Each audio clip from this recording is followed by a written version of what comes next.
I am rested for the show, though. I will tell you that. Right on.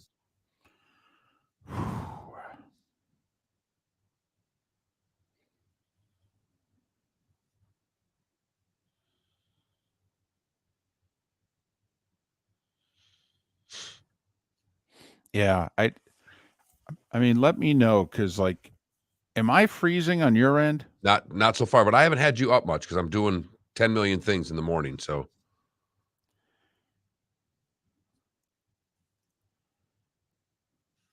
Because the audio's fine for both of us on my end, but you're freezing constantly.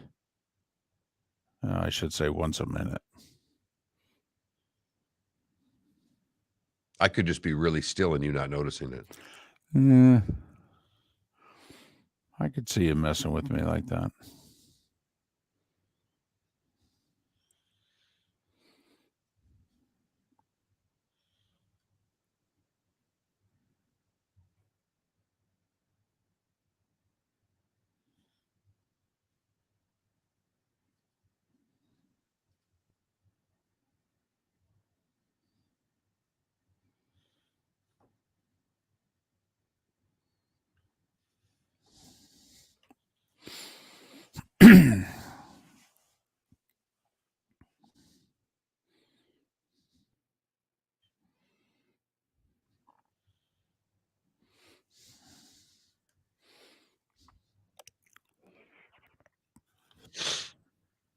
All right, we got less than a minute. Okay.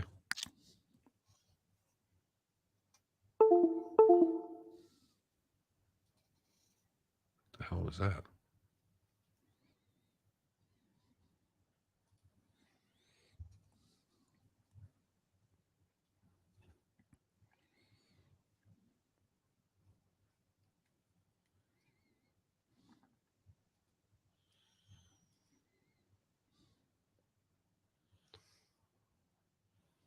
$15 seconds.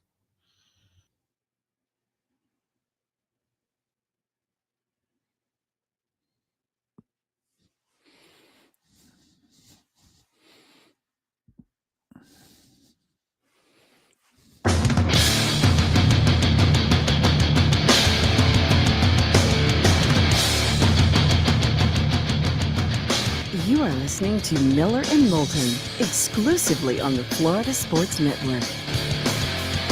And now, here's Mark Miller and David Moulton. Top of the morning to you, no matter where you may be. How the heck are you? Miller and Moulton coming at you about 3,000 plus miles apart. I'm in Seattle getting ready for Monday Night Football. And many of you are wondering, I don't know, it might be footballed out. Mark back in the cozy confines of the 239. Top of the morning to you. How was your weekend? Fantastic. I mean, come on. The NFL got started and they delivered as they always do on Sundays with great football. Well, with great outcomes. I don't know if the football was great all the way through, but great outcomes, great finishes. What the NFL does better than any other league. And Saturday was just incredible. So what a great football weekend it was. I know there are a lot of folks that won't think it's incredible because their team took one on the chin, but I told you, David, you know, when it's a weak schedule like that on Saturday, you've got to be careful. You've got to really be careful because all the craziness can happen. You did hint, you thought maybe, just maybe, you could get away with little honeydew something, maybe pick a time, maybe mid-afternoon Saturday. Alabama, Texas wouldn't let you get away. No, they would not. No, they would not. Oh, poor Texas. Texas got zebraed. Well, let's just call it like it is. Texas got zebraed.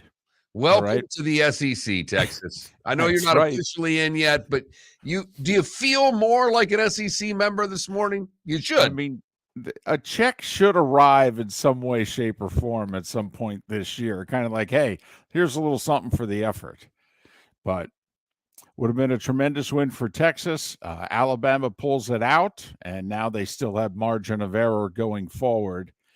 in their pursuit of getting back in the playoff and winning a title and all that. And now Texas is going to have to play without their quarterback for 4 to 6 weeks also, as he's got an injured left shoulder, but it's not his throwing shoulder. So we'll see if he can play through it. But Gators brought back down to earth by Kentucky. Just, Richardson, you get the good and the bad, and he's 1-1, and therefore they're 1-1. He put the blame on himself. Well, and he kind of has to, David. It was a really poor performance after what was such a great performance in the Utah game. He was not good.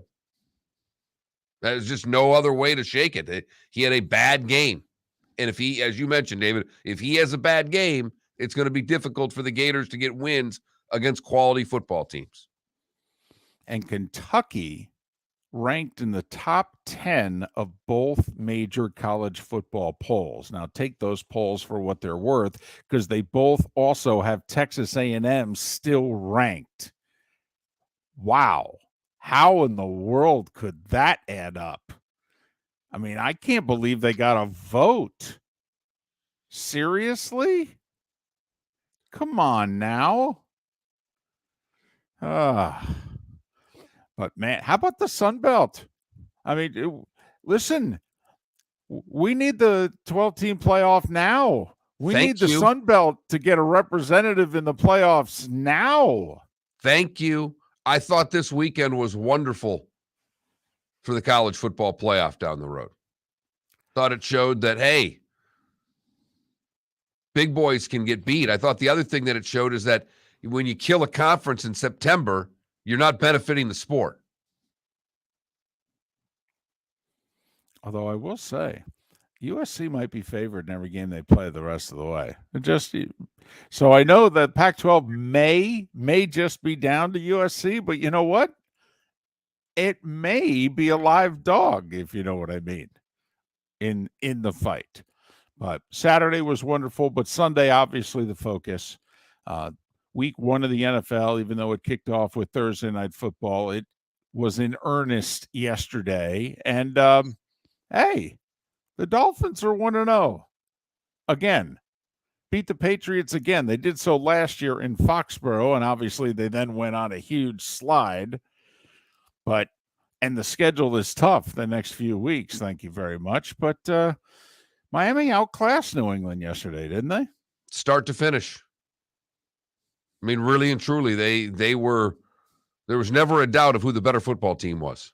And you and I had been talking about this for several days as to when the last time the Miami Dolphins had a roster that was better than the New England Patriots. Well, they have a roster that's better than the New England Patriots, and yesterday left no doubt. Well, we thought it was the first time since 2000, Belichick's first year in New England, when he was retooling the roster, and Miami was coming off a variety of playoff appearances in a row, and they would go back to the playoffs again that year. Thought it was over 20 years since what played out yesterday was going to play out. And listen, certain coaches were rewarded, Mark, yesterday for being bold. McDaniel, 4th down decision, 4th and 7. The ball out beyond the 40. And if he turns it over to the Patriots there, they only need 15, 18 yards maybe to get in field goal range and get some points on the board before the first half's over. And instead, Tua to Waddle, touchdown, game was over essentially.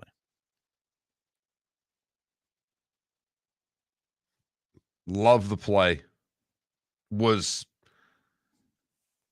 up. Caused me to stand, if you know what I mean. It's like, ooh. Was out of the stool and up on the edge of the couch. They're going, he's going for it on 4th down here. Let's see what happens. I like this. I said it when it happened. And Brian Daboll of the Giants, all right, doing what you and I have been advocating the whole time, which is, listen, if you're the underdog, never mind if you're on the road and you score late and you're within 1, go for the damn lead/win, for goodness sake. And the Giants did. Little shovel pass to Saquon, bada bing, bada boom. And next thing you know, they got a 1-point lead with a minute to go. Titans still should have won it. Missed a kick late, screwed up the final 20 seconds. But a couple of coaches were bold yesterday. You know who wasn't bold? Lovie Smith and the Texans. Not bold at all. Not at the end of regulation, trying to put a game away. Not at the end of overtime, when they still had a chance to maybe do something and get in position to win. No. Lovey's coaching like it's still 2006. Okay. All right. Well, that's fine. He's just a placeholder for whoever's going to be there when they finish next to last and draft quarterback and start retooling this thing once again. But some big blown leads yesterday. Texans blow a 17-point fourth quarter lead. Falcons blow a 16-point fourth quarter lead. Cleveland nearly blows a lead, only to win the Baker Mayfield Bowl. And is the Dallas Cowboys season over? I mean, is it over? I mean, can they recover from Dak Prescott missing over a third of the season right out of the chute with his thumb injury?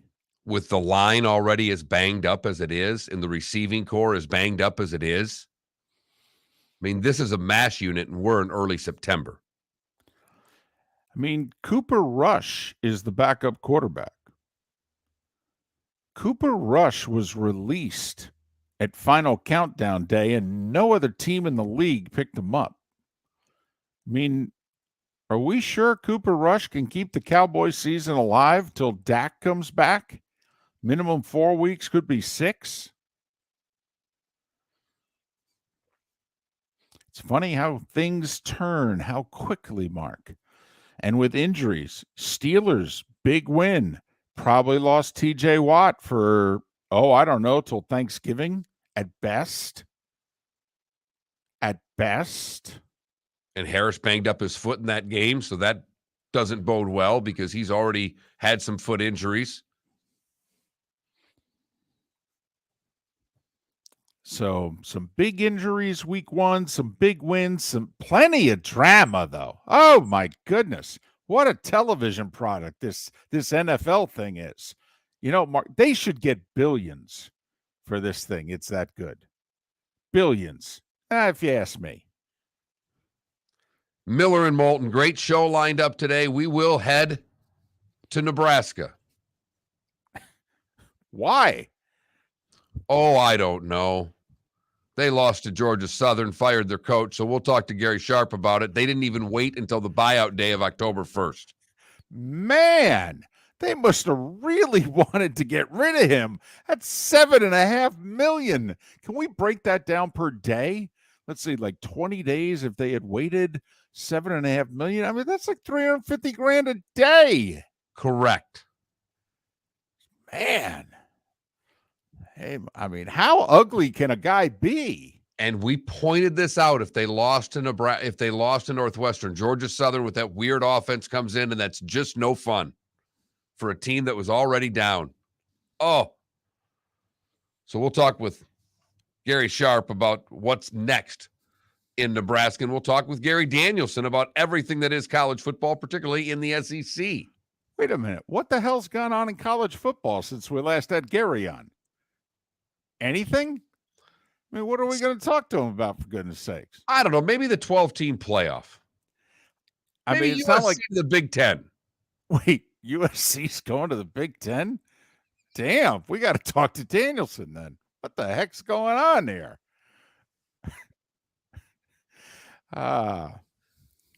So I guess, come to think of it, it will be a fairly entertaining show. You know, plus we got the Clutch Vodka play of the day. I mean, I have to admit, Mark, you got a few things to choose from. We definitely do. We might keep it a little closer to home with what happened yesterday as just a hint as far as that goes.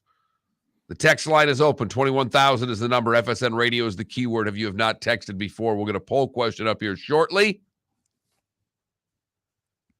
And as David say, Mark, sorry, I will say, we make a lot of predictions and we catch a lot of grief. All right. I just want to say right now, I'm going to get a lot wrong between now and the end of the year. I do feel pretty good about saying the two most overrated teams in the country were Notre Dame and Texas A&M, though. There is no doubt.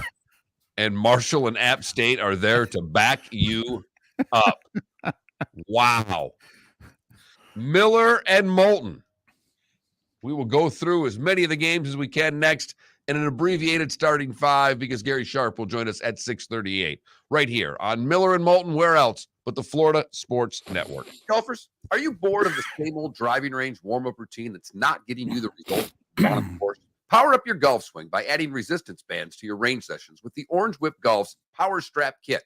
Featuring band attachments to your feet and hips, Power Strap resistance training will boost club head speed, increase power, improve flexibility, all with just a few swings. Buy a Power Strap Kit today.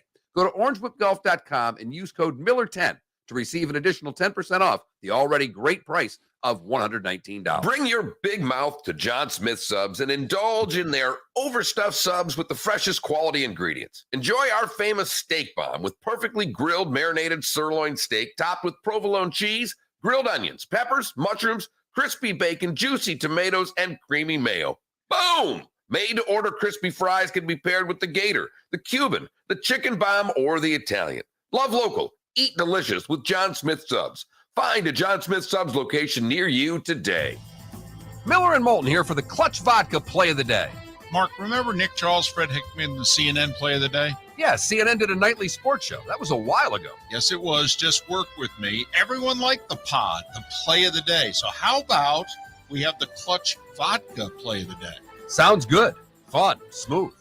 Like Clutch Vodka. Listen weekday mornings for the Clutch Vodka Play of the Day.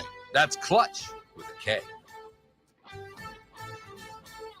Mark Miller for SWFL Golf Carts or online, flgolfcarts.com. If you're looking for a golf cart, an e-bike, or an e-motorcycle, go visit Alex and the gang at SWFL Golf Carts. flgolfcarts.com online. Check out their whole inventory. If you're looking for a custom cart, they can take care of you. 2-seater, 4-seater, 6-seater, they've got you covered. E-bikes, nobody better for value and service. E-motorcycles, check them out. Again, flgolfcarts.com. flgolfcarts.com. You were listening to Miller and Moulton on the Florida Sports Network.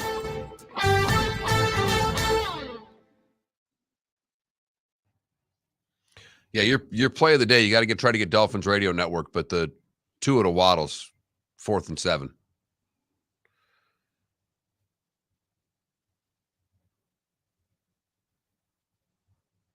Poll question thoughts, David?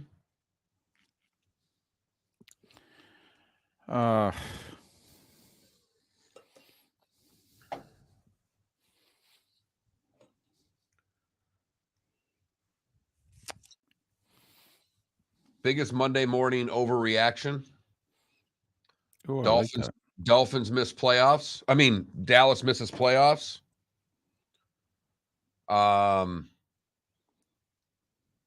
Alabama doesn't win SEC. How about doesn't make the playoff? Because you could easily say Georgia's going to win it. Yeah. You know, we're talking biggest overreaction, right? You're trying to say what will be the biggest overreaction today? Trey Lance is a bust.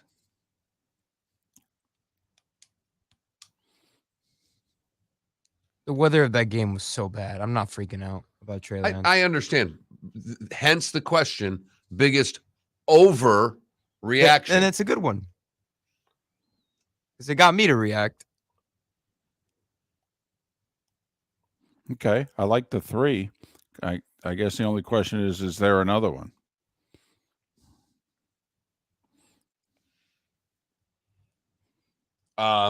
Something about the Gators. Gators lose.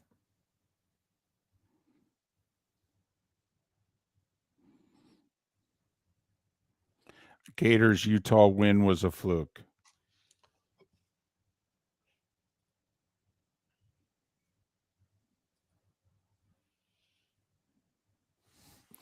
Yeah, Klecko, it doesn't matter what Notre Dame's record is. It's just all about pull in TV ratings.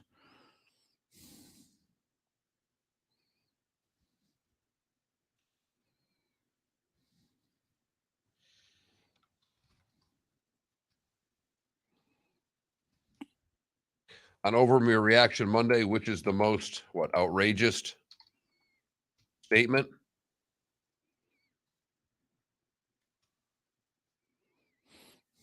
On Overreaction Monday, which of these conclusions is the biggest overreaction?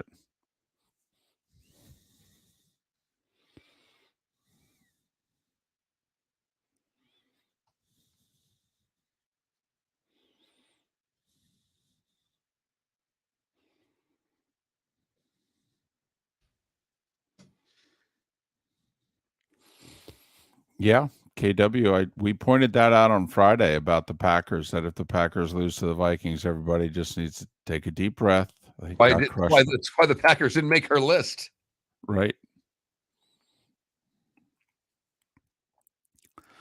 Well, Paul, you know our feelings on backup quarterbacks. We have always, I mean, they had Andy Dalton last year in Dallas. How do you let Andy Dalton get away? Are you trying to compete or not?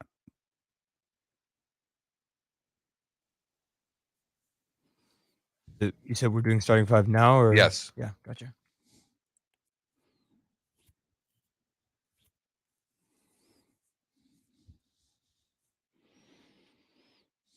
How about Justin Reed, safety for the Chiefs? You got to help me out there. Oh, Butker got injured, so they brought in the safety. Oh, he kicked. Yes, he kicked. Right. He made an extra point, and he had a few punts in the first half, and then Butker came back in the second half. And then Butker, with his left ankle all wrapped up, since he only needed his right foot. Wait a minute. Hey, Dallas misses playoffs. Alabama misses playoffs. The Gators one. What was the fourth one we had? No, the Gators was the fourth one. Okay, but Trey Lance was the other one. Oh, yeah, that's right. Trey Lance is a bust. 10 seconds.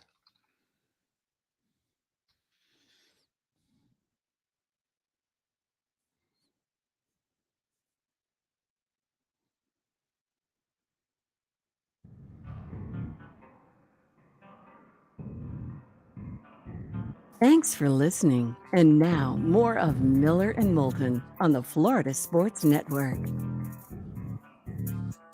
21 minutes past the hour. Miller and Moulton, thanks so much for being with us on a largely football Monday. Still one more to go, and that's where I am, Seattle. Russell Wilson returns home, not expected to get a good greeting. Broncos 6.5-point favorites against the Seahawks. That's the second biggest favorite on the board this week in the NFL. Normally, we do this segment coming up in about 15 or so minutes, but we're going to go live to Omaha in 15 or so minutes because the Cornhuskers have blown up the football program once again. So right now it is time for The Starting Five. 5 stories you need to know. It's the Starting Five on Miller and Moulton. Here's number 1. Dolphins and Bucks both win. Miami at home 20-7. Tampa Bay on the road in Dallas 19-3.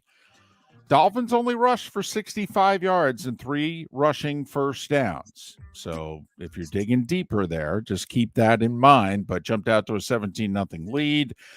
Tampa Bay dominated Dallas. They held the Cowboys to just 244 yards. Fournette rushed for $127. Brady threw for 212 and a touchdown. The line did okay. Gave up a couple sacks to Micah Parsons, but that's about it. Godwin 3 catches before he left with a hamstring injury in the second quarter. Jacksonville couldn't hold off Carson Wentz in Washington, 28-22. Saints rally from 16 down in the fourth, beat the Falcons 27-26. Cleveland gets a 58-yard field goal from Cade York with 8 seconds to go to beat Baker and Carolina 26-24. The Ravens looked really, really good, and Lamar turned down $133 million guaranteed. They also played the Jets, who looked really, really bad. Who have now lost 13 consecutive games in September, by the way. Philly outscored Detroit 38-35. Lions cut it to 3 with 4 minutes to go, and the Eagles didn't give the ball back. Wild game in Cincinnati. Bengals score with no time left to tie it. They line up for the extra point to win it. It's blocked. Then McPherson misses a very makeable kick in overtime. Steelers come down and win it 23-20. However, they lose TJ Watt. We'll find out today whether it's a torn pec. He thinks it is. Bengals with 5 turnovers, despite holding the Steelers to 267 total yards. The Bears, they barely had 200 yards of offense, but they had a good fourth quarter. They rallied from 10-0 down, beat the Niners 19-10. Justin Fields with 2 touchdowns. And boy, did they celebrate in the monsoon in Chicago. That was fun. That was fun. Was. Like little kids in a rainstorm, man. That was a ball. Absolutely. Vikings took care of the Packers kind of the way the Dolphins took care of the Patriots. 23-7 was the final. Listen, next time they play, Green Bay might want to think about covering Justin Jefferson. Just saying, it's a suggestion. Take it under advisement. Colts rallied from 17 down in the fourth to tie Houston 20-20. Man, guess it's better than a loss. Not much, though. Looks like the Chiefs were okay without Tyreek Hill. Beat Arizona 44-21. Chargers beat the Raiders 24-19. And the Giants went for 2 late, got it, and beat Tennessee 21-20. Baseball, Yankees might have gone a long way to winning the AL East. They took 2 or 3 from the Rays, winning yesterday 10-4. They have a 5.5 game lead. Rays tied with Seattle for the 4 seed, and Toronto's a half a game back. Toronto lost yesterday to Texas. Wild one here in Seattle, Mark. First off, over 45,000 on a Sunday afternoon in Seattle for the Mariners hosting the Braves. That's number 1. Number 2, Atlanta scores 5 in the 9th to take a 7-6 lead. Remember the 20-year-old rookie that the Mariners gave all that money to like 2 weeks ago? It's like $250 million. That could be $400+ million, depending on how well he plays. Yeah, Julio Rodriguez hit a 2-run homer at the bottom of the ninth to win it for Seattle 8-7. And because of it, when the Mets beat the Marlins 9-3, they now have a 1.5 game lead in the East. The Dodgers clinched a playoff spot yesterday. Yes, Mark, they did. Now they didn't clinch the division. The magic number to clinch the division is 2. But they did clinch a playoff spot by beating San Diego 11-2. Milwaukee's 2 back of San Diego for the final playoff spot in the National League with a 7-6 win over Cincinnati. Your Orioles, Mark, they've lost 6 of 8. They got beat by the Red Sox yesterday 1-0. They're 5.5 back with 20-something to play. Yeah, stick a fork in them, David. The weekend was not good for them, nor was it good for the Rays with a chance to win the division. Nor was it good for the Twins, who got swept at home by the Guardians. 4-1 the final yesterday. They're now below 500. They're 4.5 back. And with the White Sox losing yesterday, Cleveland's lead in the Central is 2.5. Pujols passed A-Rod yesterday, and it was a big homer, too. They were down 3-0 in the 9th. He hits a 2-run shot to bring them within 3-2. Next 2 guys up homer. St. Louis comes back, beats Pittsburgh 4-3. Albert Pujols with 697 career home runs. He's got 3.5 weeks to hit 3 more. Did you hear the little story after the game? The person that caught the ball, they brought the person down to give the ball to Pujols, and the lady explained that her dad died a year ago at the game, and Pujols just looked at her and said, keep the ball, got 2 more and signed him for him, and basically said, have a nice day. Great story. Yeah.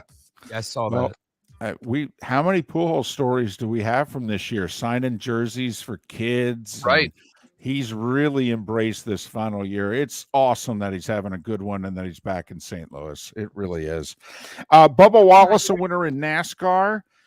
Ross Chastain, our buddy, finished 7th. He's 9th in the points, however. You know who's leading the points right now? Christopher Bell, who finished 3rd yesterday. By the way, Kyle Busch going to make it official tomorrow. He's leaving Joe Gibbs Racing, and he's going to RCR. And my guess is Tyler Reddick, who's leaving after next year to go race for Michael Jordan's team. My guess is they may buy him out and he may race for MJ and Denny Hamlin a year early. Shane Lowry, Mark, ended up winning that BMW championship short in the 54 holes. Wait a minute. 54 holes? Yes. Did they give World Golf Ranking points for that event? They did. There was What's cut. What's that in Roman numerals again? But I will say they have a good excuse. The event was in England and the Queen died. Okay, so if she wouldn't have, they'd have been brawling on the putting green on Friday. Apparently so. Shane Lowry, his first win since winning the Open Championship some 3 years ago. He finished a shot ahead of Rory and John Rahm. Ali Ewing, a winner on the LPGA Tour in Cincinnati. Carlos Alcaraz, 19 years old. He won that 5+ hour match in the quarters. He ended up winning the U.S. Open yesterday. Number one in the world at 19. Vegas took game one of the WNBA finals by 3 over Connecticut. And Mark, the polls don't know who's number one. Georgia, according to the AP, Alabama, according to the coaches, Miami 13th in both polls. Gators are ranked in both polls, 18 by the media, 21 by the coaches. Florida State first team out of the coaches' poll. And that, gentlemen, was... That was the Starting Five every weekday morning at this time on Miller and Moulton.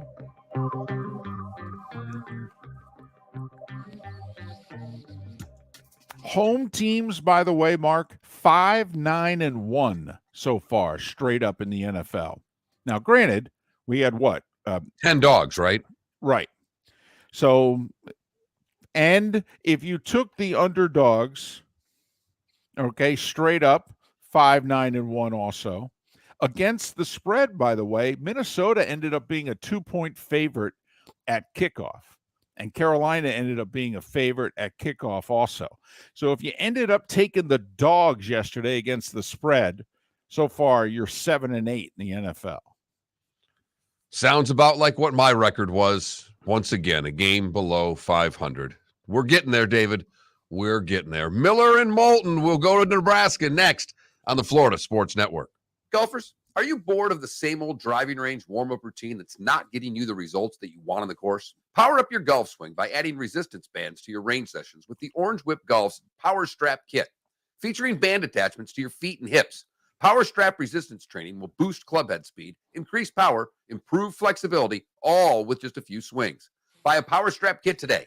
Go to orangewhipgolf.com and use code Miller10 to receive an additional 10% off the already great price of $119. Bring your big mouth to John Smith Subs and indulge in their overstuffed subs with the freshest quality ingredients. Enjoy our famous steak bomb with perfectly grilled marinated sirloin steak topped with provolone cheese, grilled onions, peppers, mushrooms, crispy bacon, juicy tomatoes, and creamy mayo. Boom! Made-to-order crispy fries can be paired with the Gator, the Cuban, the chicken bomb, or the Italian. Love local. Eat delicious with John Smith Subs. Find a John Smith Subs location near you today. Miller and Moulton here for the Clutch Vodka Play of the Day. Mark, remember Nick Charles, Fred Hickman, the CNN Play of the Day? Yeah, CNN did a nightly sports show. That was a while ago. Yes, it was. Just work with me. Everyone liked the pod, the Play of the Day. So how about we have the Clutch Vodka Play of the Day? Sounds good. Fun. Smooth. Like Clutch Vodka. Listen weekday mornings for the Clutch Vodka Play of the Day. That's Clutch with a K. Mark Miller for SWFL Golf Carts or online, flgolfcarts.com. If you're looking for a golf cart, an e-bike, or an e-motorcycle, go visit Alex and the gang at SWFL Golf Carts. flgolfcarts.com online. Check out their whole inventory. If you're looking for a custom cart, they can take care of you. 2-seater, 4-seater, 6-seater, they've got you covered. E-bikes, nobody better for value and service. E-motorcycles, check them out. Again, flgolfcarts.com. flgolfcarts.com. You were listening to Miller and Moulton on the Florida Sports Network.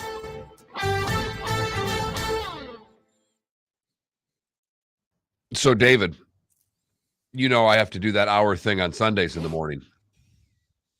And My biggest two overreactions from that were twofold. One, when they do that whole, Lord, hear our prayer thing, right? Right. They prayed for like poor people. And I was so stunned by that, even though that's what they're supposed to. I was like, huh. But then when they prayed for those that have died, for everybody that's died, and they give the two people that the mass is intended for, then they threw out Queen Elizabeth II. What? Whoa. She ain't even Catholic. Wow. Yeah. Okay. I was a little surprised by that. That one threw me. I'm sure the whole row around me knew it too, because my head dropped up like that.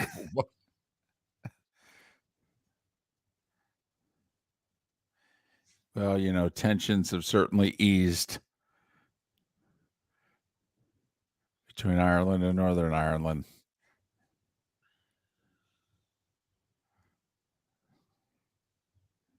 That hour thing. That is funny. That's a great line.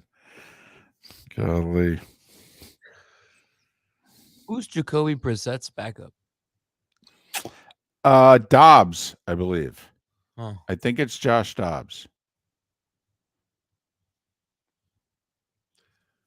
That and I don't know if you had this, just because I know you were traveling, but the kicks that were missed, they had their backup. They lost their long snapper in that game. Cincinnati did. Right. So every one of those, even the extra point was a bad snap. The first missed field goal was a bad snap. I will say McPherson, though, on the field goal took the blame. He said, listen, everything was fine. I missed the kick. We had a 59-yard kick earlier in the game. Oh, yeah. I will say the kick that won for Cleveland there could have been good from 70. Oh, yeah. That's the LSU kid. Yeah.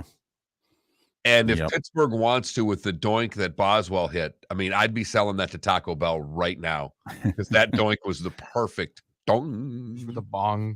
Bong. How about Roto's two guys that he told us to put in DFS? Dotson from Washington scored 2 touchdowns. Mm-hmm. Saquon. What a day for Saquon, man. I won both my DraftKings bets. I deposited $100, so I got into one of the millionaire contests and won, I don't know, $12 or something on that, with the 6-7 million people that are in there at $5. Right. And then the one that I'm in every week with just a group of people that I know some of, the Bonita Bay group. I finished second in that turned my 10 into a whopping $65.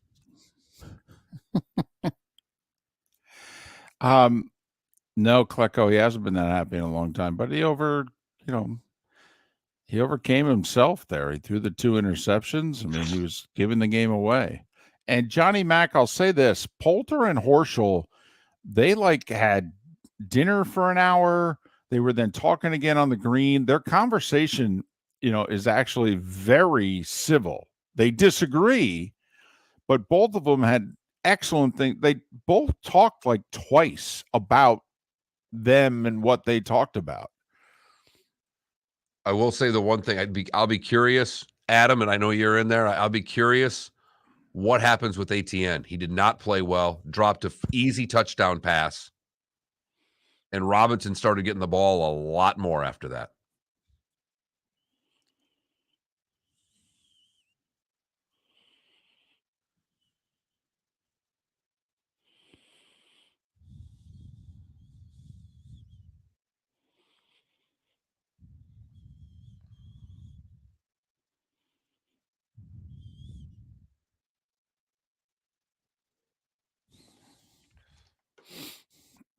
Let me know with Gary. He's on. Great. Gary number 1 is on hold. Right. It's the Gary Show. And Danielson will be on next Monday also. Because wow. Nice. David, I forget, what game did you do again? No, I didn't have one. Oh, it's the only Saturday this year that I don't have a game till 3rd week of December. You're listening to Miller and Moulton, exclusively on the Florida Sports Network. Miller and Moulton, Florida Sports Network, floridasportsnetwork.com. Thanks so much for being with us. Obviously, we do a morning show. You know who else does a morning show? Gary Sharp, along with Damon Benning, Sharp and Benning on 1620 The Zone in Omaha. He and they are outstanding, and Gary, kind enough to join us once again. You can follow Gary on Twitter at Gary Sharp 1620, Gary Sharp 1620. Gary, since obviously you're going to have a jam-packed show and week, we'll try to get right to this. First off, thanks again for your time. Secondly, did Trev Alberts have to fire him yesterday? Did he have to? After Saturday night, first of all, thanks, Mark and David, for having me. He had to. After Saturday night, there was just too much angst, and the way they played against Georgia Southern and the outcome, and the fact that you have Oklahoma looming this weekend with a lot of attention around the game, and the big noon kickoff is here. And I also think October 1, which is the date that everybody around the country knows because that's when the buyout dropped to $7.5 million. I think that was looming in that locker room. And I think Trev thinks that they can salvage the season, at least get to a bowl game. And so that's why he made the move now instead of waiting until October 1. And I think he sent a message to his fan base and potential coaches out there. Money doesn't matter. We'll pay the full contract. We're going to get this program right. Gary, I guess the ultimate question is money and all of those things. Can they get it right? I mean, this was one of their own. This was supposed to work. It's been supposed to work for a while. Can it work there? Well, it's you guys know this. You follow Nebraska football. When they kick off next year, it'll be their sixth head coach in 25 years at a place that basically had Bob Devaney and Tom Osborne forever. In this case, Scott was supposed to be the perfect fit, the home run hire. But at the end of the day, it's not the wins and losses, 16-31 that got him. It was Scott Frost got himself, whether it be foot and mouth comments, just accountability, a staff that he probably shouldn't have brought everybody from Central Florida. All these things that we've been talking about during the course of Scott trying to climb his way out. I have a hard time, and I've known Scott for a long time. And Scott is who he is. He's very, very confident in what he does. He messed up a golden opportunity to come back to his alma mater, but I don't think that he was suited to handle the beast of Nebraska football when you've been a championship quarterback here. Now, transitioning to Trev, can they get it right? You know, the thing that, I do, you guys just mentioned, I do a talk show for 20 hours a week up here. Week number 2. This is going to be a long, long process. But I will say this, it will be, and I've known Trev for a while because of my connection with Omaha, University of Nebraska, Omaha, where he was before taking the Nebraska job. It'll be very strategic. It'll be very thought out, and it might be a surprising move. Now, another thing to keep in mind with money, Nebraska will be the first school in the Big Ten. Now, they haven't deposited a check in the bank account yet, but they'll be the first school in the Big Ten that is going on a coaching search with future Big Ten television money in their back pocket. They've got a state-of-the-art football facility that opens next year. They've got a fan base that is incredible and super loyal. And you think about last year, did we ever think that the sitting coach at Notre Dame and Oklahoma would leave their jobs? So I'll be fascinated to see how this goes. But I think Trev likes these moments, and he will do the right thing because it's on him. This now defines his tenure. The onus is shifted from Frost to Trev Alberts. And, you know, he looks at it as a former player. It's his opportunity to get this program right. He's Gary Sharp, part of Sharp and Benning. Morning, 1620 The Zone in Omaha. Follow Gary on Twitter, Gary Sharp 1620. Gary Sharp 1620. Gary, why did this fail? Because, you know, when he left Florida, you know, he could have had, you know, darn near any job he wanted, and he chose to go back to home. But, I mean, Scott Frost was a can't miss. Look what he did at UCF, for goodness sakes. If people had their eyes open, they probably would have been invited to at least one playoff. Why did he fail? Yeah, that's the question that people are having trouble trying to figure out. But there's a couple of things. One, I think it starts kind of on the day that he took the job, when he kind of threw down the gauntlet to the rest of the Big Ten, that they're going to have to adjust to us. And I think he looked at Nebraska, and they took over, and they said, you know what, we're going to compete against Ohio State. Instead of, you know what, how do we beat Wisconsin? How do we beat Iowa? What do they do? Well, they run the ball. They stop the run. They develop their program. They're physical. A mental mindset from the head coaches all the way down that they can't be derailed. And I also think, he made a mistake. He thought that they would be able to walk in and start hitting home runs right away. And so he thought, you know what, I'll just bring my staff from Central Florida and we'll get in and we'll do work and we're going to be fine.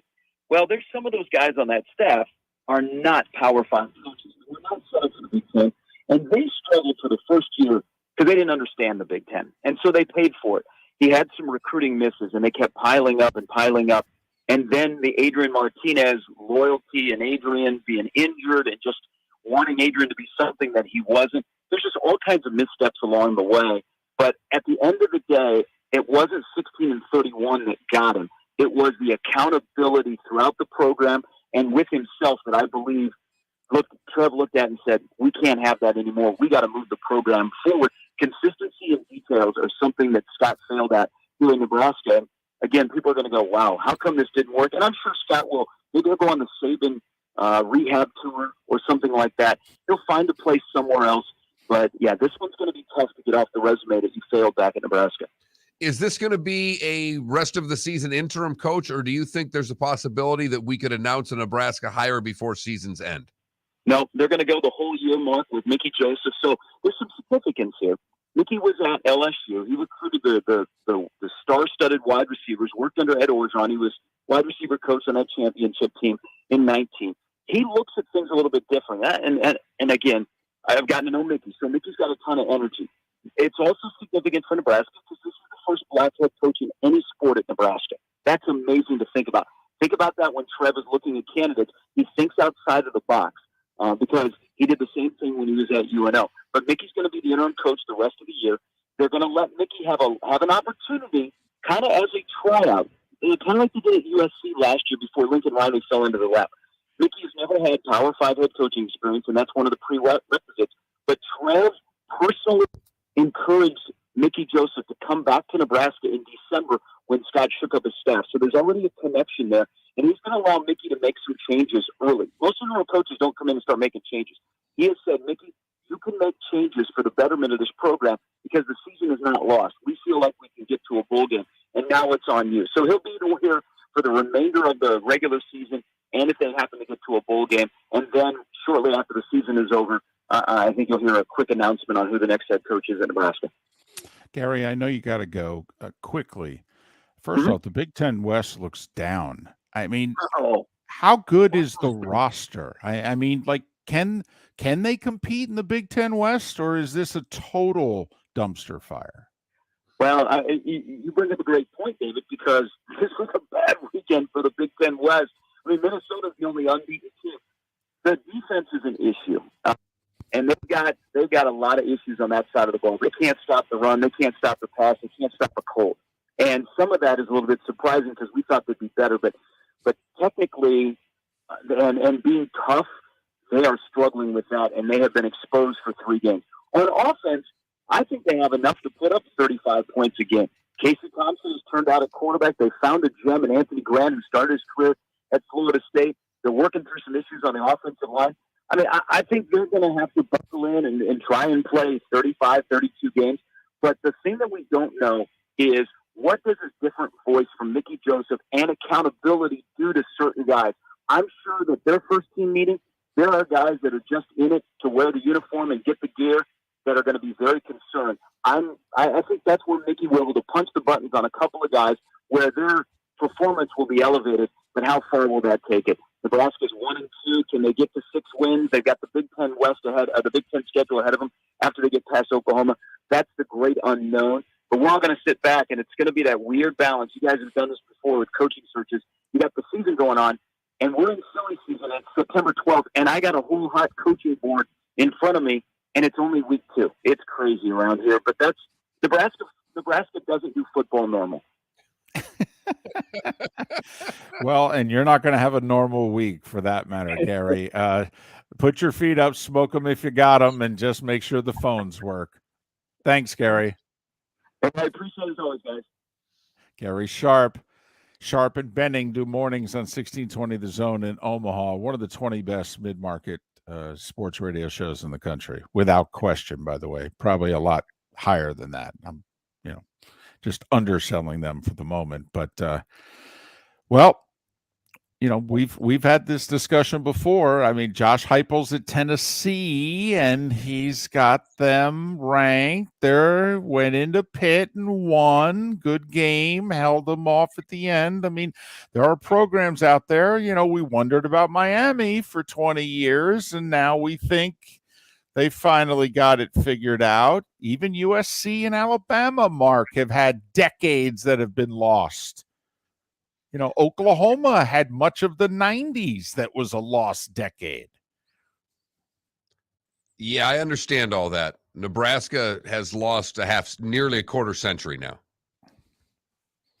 And the fact of the matter is, if you can't figure out how to win the Big Ten West, and you know what? Scratch that. If you can't figure out how to compete in the Big Ten West, screw winning the Big Ten West. They've not been competitive in one of the easiest divisions in the country. So unless Mutual of Omaha is going to start an NIL program that I'm not aware of. Hey, anything's possible. No, I'm not even joking when I say that. Unless the NIL money starts coming out of Omaha and away and Lincoln and that whole little state, then it's never going to happen, David. It's never going to happen. I'm sorry.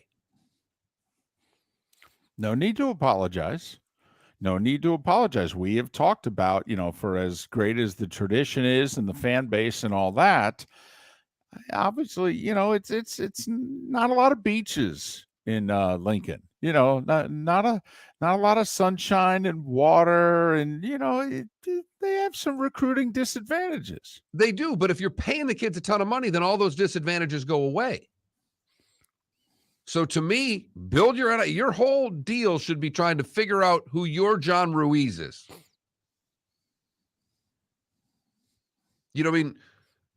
Well, Warren Buffett's not that far away. Don't you have to, say, hey, come on. Does Berkshire Hathaway need all this cash? There you go. Now you're come talking. On now. Listen, you're getting up there in age. Could one of your, final things be the resuscitation of Nebraska football? You know how big it is in this state, Warren. Come on. And you mentioned the Big Ten West, David. Wisconsin gets beat by Washington State. Yeah. Oh, yeah. Mm-hmm. Ouch. Iowa finally losing the rivalry game in state to the Cyclones. Oh, here, wait for it. That was another 1-yard gain by Iowa. Wow. Oof. They are struggling offensively. Scored first possession of the game and then didn't even come close after that. Nearly won it 7-3, though, but Iowa State able to cash it in at the end. I'll tell you, it would have crushed me because I had Iowa State in 3.5. It would have been an awful beat to lose 7 to 6.5. But when it was 7-3 in the fourth quarter, I'm thinking to myself, when is the last time a team opened the season with 2 7-3 wins? I'm thinking we would have had to go back to at least the 60s, maybe the 50s. And the funny thing is, it's only with one offensive touchdown. Right. That's the other part of this year. Right.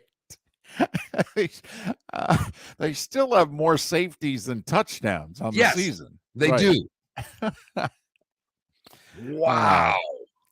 But wanted to touch in on the little college football, and obviously, Alabama edged Texas. Boy, were they fortunate, and they had a little help too.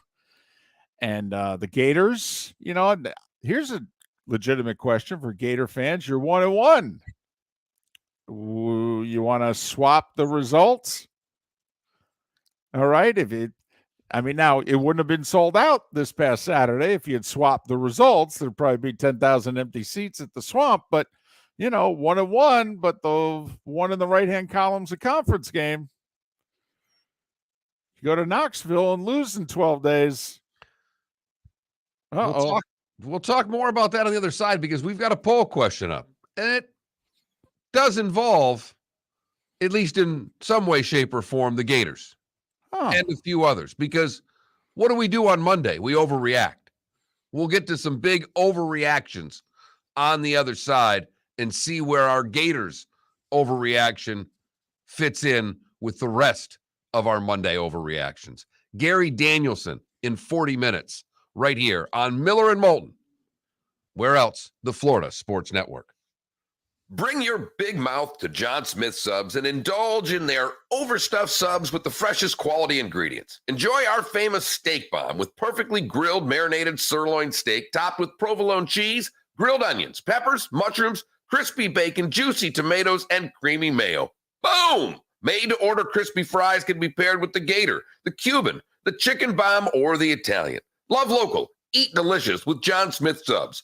Find a John Smith Subs location near you today. David Moulton for Napa, Napa Auto Parts, and Napa Filters. Insist on Napa filters for your vehicles, or if you're a do-it-yourselfer, only buy Napa filters. Napa has a filter for almost anything on earth that moves, whether it's motorcycles, foreign and domestic cars, vans, SUVs, earth-moving equipment. You get the idea. Napa Auto Parts, Napa filters. Insist on them for your vehicles, or if you're a do-it-yourselfer, only buy Napa filters. Mark Miller for SWFL Golf Carts or online, flgolfcarts.com. If you're looking for a golf cart, an e-bike, or an e-motorcycle, go visit Alex and the gang at SWFL Golf Carts. flgolfcarts.com online. Check out their whole inventory. If you're looking for a custom cart, they can take care of you. 2-seater, 4-seater, 6-seater, they've got you covered. E-bikes, nobody better for value and service. E-motorcycles, check them out. Again, flgolfcarts.com, flgolfcarts.com. Miller and Moulton here for the Clutch Vodka Play of the Day. Mark, remember Nick Charles, Fred Hickman, the CNN Play of the Day? Yeah, CNN did a nightly sports show. That was a while ago. Yes, it was. Just work with me. Everyone liked the pod, the Play of the Day. So how about we have the Clutch Vodka Play of the Day? Sounds good. Fun. Smooth. Like Clutch Vodka. Listen weekday mornings for the Clutch Vodka Play of the Day. That's Clutch with a K. Golfers, are you bored of the same old driving range warm-up routine that's not getting you the results that you want on the course? Power up your golf swing by adding resistance bands to your range sessions with the Orange Whip Golf's Power Strap Kit. Featuring band attachments to your feet and hips, Power Strap resistance training will boost club head speed, increase power, improve flexibility, all with just a few swings. Buy a Power Strap Kit today. Go to orangewhipgolf.com and use code Miller10 to receive an additional 10% off the already great price of $119. Bring your big mouth to John Smith Subs and indulge in their overstuffed subs with the freshest quality ingredients. Enjoy our famous steak bomb with perfectly grilled marinated sirloin steak topped with provolone cheese, grilled onions, peppers, mushrooms, crispy bacon, juicy tomatoes, and creamy mayo. Boom! Made-to-order crispy fries can be paired with the Gator, the Cuban, the chicken bomb, or the Italian. Love local. Eat delicious with John Smith Subs. Find a John Smith Subs location near you today. You were listening to Miller and Moulton on the Florida Sports Network.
Coming back.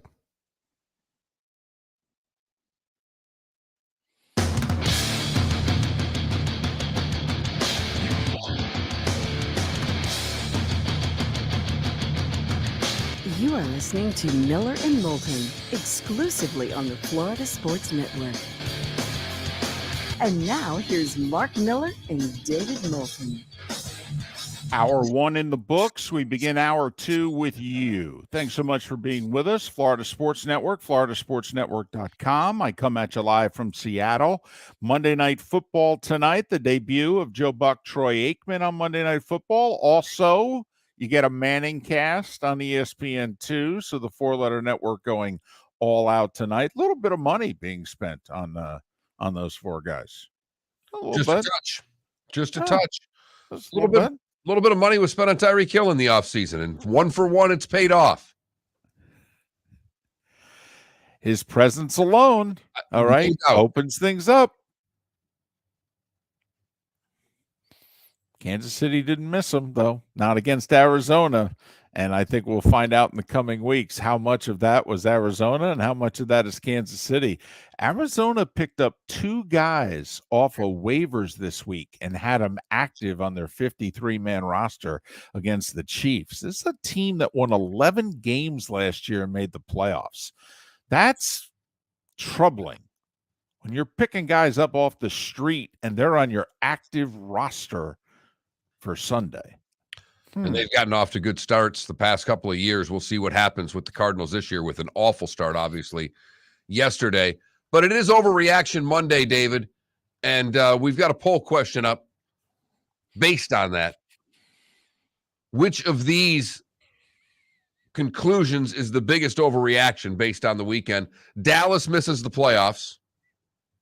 Alabama misses the playoffs. Ooh. Trey Lance is a bust. Hmm. And the Gators' Utah win was a fluke. That's a tough one for a Gator fan right there. Curious what Gator fans are thinking today. All right. 2 very different performances from their quarterback and their team. And let's face it, I mean, even you admitted, Gator fan, heading into the season that you were going to go as far as number 15 took you. And he took you to beating a top 10 team. And then he took you to losing to a top 15 team. So where are you?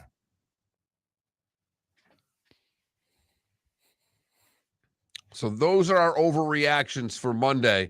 We could have done it on the positive side, and we could have done that completely the other way. The Dolphins are going to win the Super Bowl. I mean, there's a lot of different ways we could have spun that. But we on this show are a little more snarky. We went to the dark side, went a little more negative with our overreactions. And the Alabama one is probably going to win this because, for them to miss the playoffs, that you're thinking, wow, they're going to have to lose 2. Well, they were just a 3-touchdown favorite, and most of us saw it or heard about it. They should have lost. They were outplayed. They got help from the officials. They did. Now, I'm not saying that the fix was in and what have you, but hey, Bama gets calls. Trust me, ask the other 13 teams in the SEC. They've been saying since Bear Bryant, Alabama gets calls. Don Shula coaching the Dolphins. Ask the rest of the NFL if they thought for 25 years the Dolphins got calls. They did. They even went public. They thought that they got so many calls. But Bama certainly got calls. Whew. Listen, the rough and the passer to negate the safety. Wow.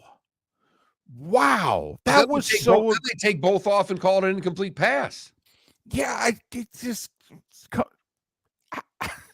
honestly, I'm left speechless by that entire sequence.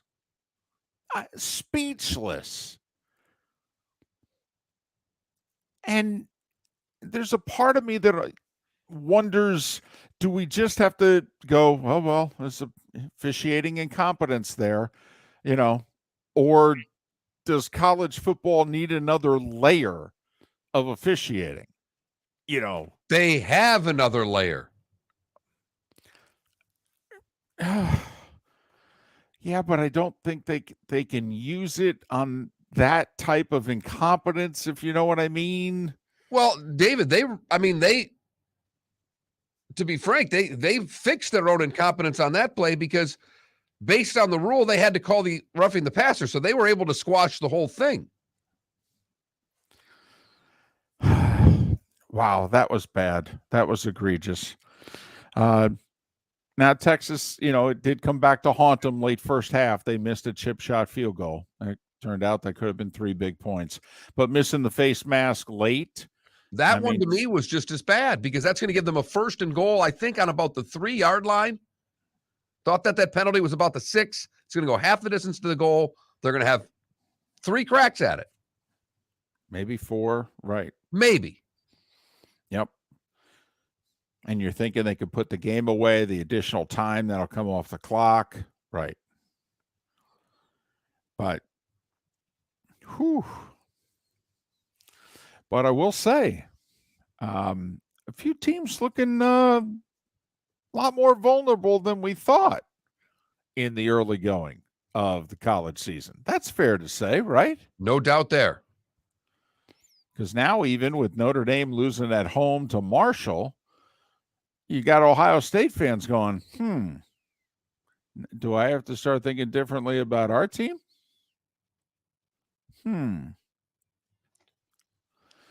But, man, oh, man, what a great weekend for the Sun Belt. Oh, my goodness. I mean, the 3 tremendous wins. And the Texas with the near upset of Alabama as a 20-point dog.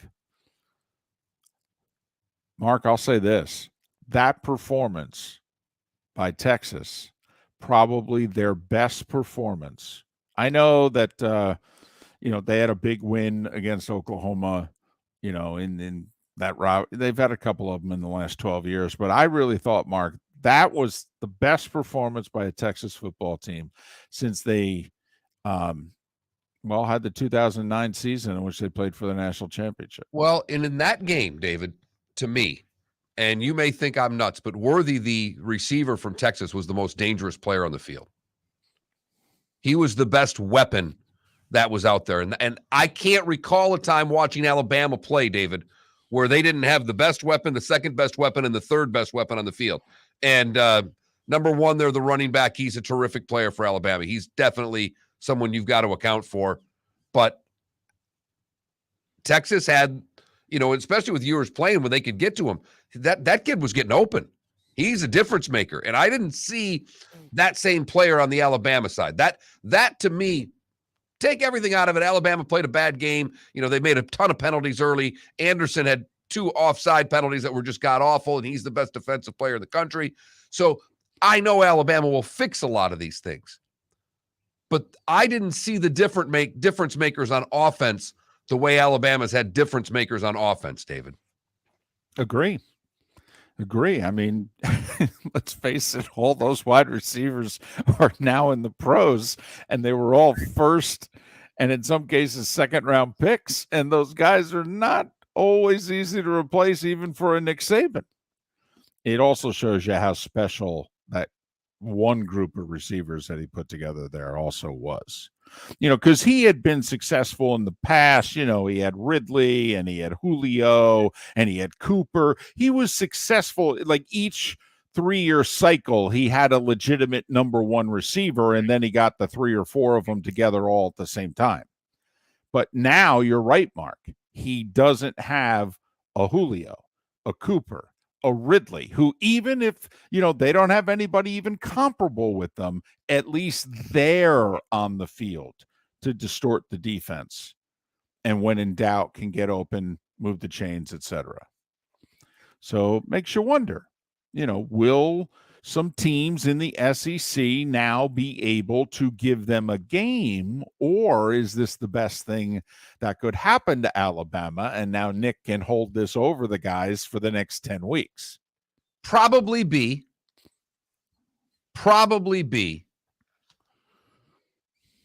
Because there was nothing about what Alabama did that was good. They had a lousy performance. I don't know if I recall ever seeing an Alabama team penalized quite like that, and they should have had more.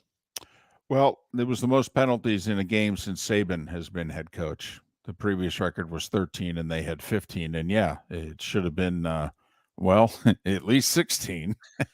And there was a hold on that big scramble that was obvious. And it was obvious live. All right. Never mind on replay. So, yeah, Alabama caught a break. There's no doubt about it. And a tough loss for the Gators. A tough loss. And if you had it to do over again, would you rather have flipped the results, Gator fan, going forward? You got South Florida this week. Should be able to regroup and go to Knoxville feeling a little better about yourselves than you are now. But Kentucky owned you in the second half. And what was Richardson, 14 for 35, something like that? Sounds about right. Yeah, it was not good. Sounds about right. And obviously the bad interception that crushed them in the game. But if we go back to the poll question, your thoughts on Trey Lance as a bust? If Felipe made a good point off air, that was a monsoon. Right? It's Overreaction Monday. I don't think that's the case. I'm just having a little fun. They're a team that's picked very highly in that conference. Right. A lot of people think that they are a Super Bowl type team. They lost to the Chicago Bears, who a lot of us think could be on the clock. I don't care if it was in a monsoon. I'll chalk it up more to week 1 than anything else, but they've got to fix that. Was a fascinating week 1 in the NFC. I mean, the entire NFC West right now is 0-3 with Seattle pending tonight. Number 1. Number 2, Green Bay loses. On top of it, Week 1's a bye for them. That's true. It's optional recently, week 1 for the Packers. It's optional. We feel like playing this week 1. Nah, it's a long season, man. Nah. Besides, people thinking Minnesota's going to beat us. What the heck? And I know we're pressed on time here quickly. All right, with Trey Lance. We mentioned 4 of their first 6 for San Francisco were pretty soft, easy games. Well, they just lost one of them. And you and I were talking about when would they go to Jimmy G. I think it's after week 6. They'll take a look at what their record is. Well, now it's at least 1 game worse than what they thought it was going to be. And the room knows. That's the part of this. Their guys playing backup right now, and they all know it. And having to walk that fine line as a coach and GM to figure out when to make the change is going to be what determines the Niners season. Miller and Moulton. Gary Danielson, 25 minutes away right here on the Florida Sports Network. David Moulton for Napa, Napa Auto Parts, and Napa Filters. Insist on Napa filters for your vehicles, or if you're a do-it-yourselfer, only buy Napa filters. Napa has a filter for almost anything on earth that moves, whether it's motorcycles, foreign and domestic cars, vans, SUVs, earth-moving equipment. You get the idea. Napa Auto Parts, Napa filters. Insist on them for your vehicles, or if you're do-it-yourselfer, only buy Napa filters. Bring your big mouth to John Smith Subs and indulge in their overstuffed subs with the freshest quality ingredients. Enjoy our famous steak bomb with perfectly grilled marinated sirloin steak topped with provolone cheese, grilled onions, peppers, mushrooms, crispy bacon, juicy tomatoes, and creamy mayo. Boom! Made-to-order crispy fries can be paired with the Gator, the Cuban, the chicken bomb, or the Italian. Love local. Eat delicious with John Smith Subs. Find a John Smith Subs location near you today. Golfers, are you bored of the same old driving range warm-up routine that's not getting you the results that you want on the course? Power up your golf swing by adding resistance bands to your range sessions with the Orange Whip Golf's Power Strap Kit. Featuring band attachments to your feet and hips, Power Strap resistance training will boost clubhead speed, increase power, improve flexibility, all with just a few swings. Buy a Power Strap Kit today. Go to orangewhipgolf.com and use code Miller10 to receive an additional 10% off the already great price of $119. Mark Miller for SWFL Golf Carts, or online, flgolfcarts.com. If you're looking for a golf cart, an e-bike, or an e-motorcycle, go visit Alex and the gang at SWFL Golf Carts. flgolfcarts.com online. Check out their whole inventory. If you're looking for a custom cart, they can take care of you. 2-seater, 4-seater, 6-seater. they've got you covered. E-bikes, nobody better for value and service. E-motorcycles, check them out. Again, flgolfcarts.com. flgolfcarts.com. You were listening to Miller and Moulton on the Florida Sports Network.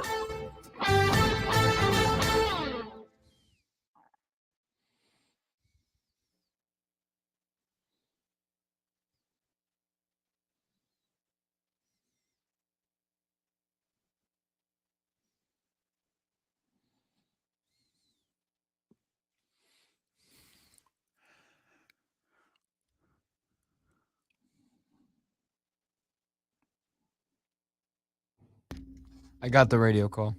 Okay.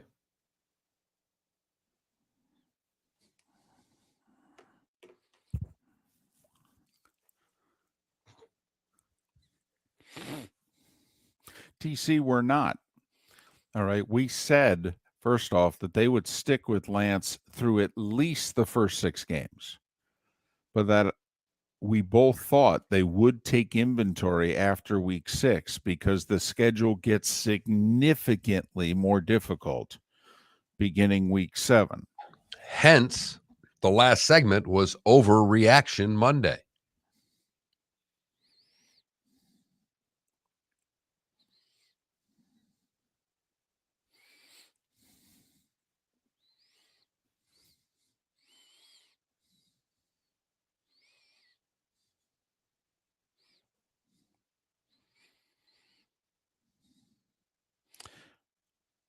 Well, DC, they certainly, the Bears, I mean, God, they barely had 200 yards yesterday, I think. What did I write down here? 207 total yards. But yeah, they at least, didn't beat themselves.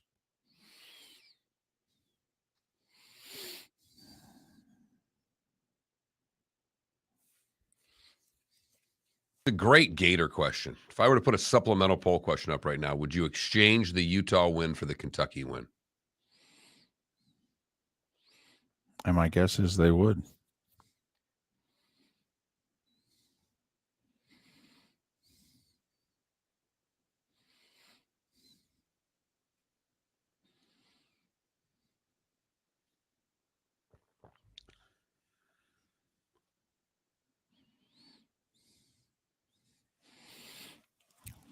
Well, Jimmy, I think the question's obvious. If they had Jimmy G, they'd have won that game. There's not a doubt in my mind, but that's not where they're at. And it's not going to happen week 1. It'll take 6 weeks.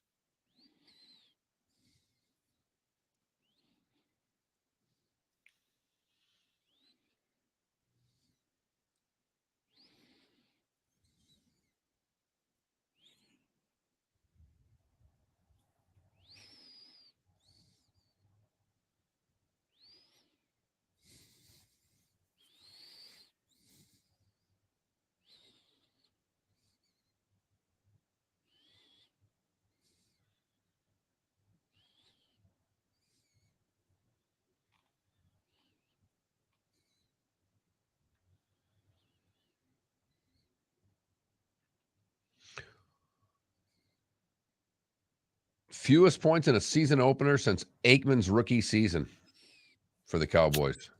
Right. Yep, which was Jimmy and Jarrah's first game. They got shut out.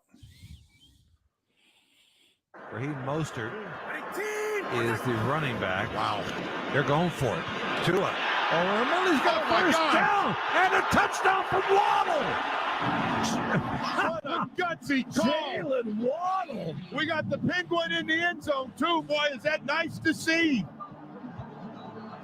What a call. And what a throw by Tua.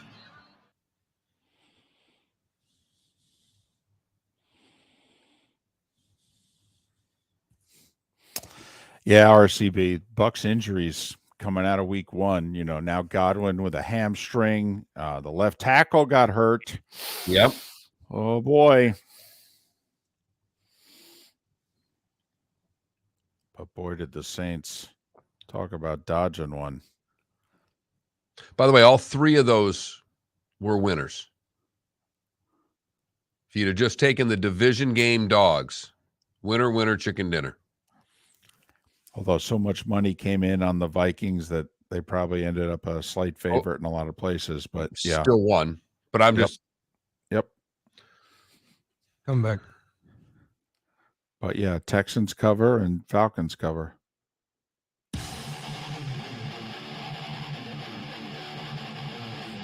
You're listening to Miller and Moulton, exclusively on the Florida Sports Network. 21 minutes past the hour. Thanks so much for being with us. Miller and Moulton, Florida Sports Network, floridasportsnetwork.com. Gary Danielson to join us coming up in roughly 15 minutes' time. It is a Monday. It often leads to overreactions during the football season, and so that's where we're going with our poll question. Which of these conclusions is the biggest overreaction? Dallas misses the playoffs. Trey Lance is a bust. The Gators' win over Utah was a fluke. Or Alabama misses the playoffs. Right now, Alabama misses the playoffs, taking 3 of 4 votes. So what they're saying is it might have been just a little too far out there. Just a little bit. Listen, I didn't have Dallas making the playoffs anyway. Now, obviously, I don't make a pick, and I don't know who does going, you know why I think so-and-so is going to miss the playoffs? Well, I think their starting quarterback's going to get hurt. Yeah, that's what I think. Oh, okay. Well, then how come you're not winning the lottery all the damn time? You should know what the numbers are going to be. But now, 0-1, Dak out, minimum 4, could very well be 6 weeks. Uh-oh. Cooper Rush. Is that an answer to a trivia question? What is... Wow. Yep. That's the backup. It's no longer the answer to a trivia question, David. It's now the starting quarterback for the Dallas Cowboys. And last year, their backup was Andy Dalton. I don't know.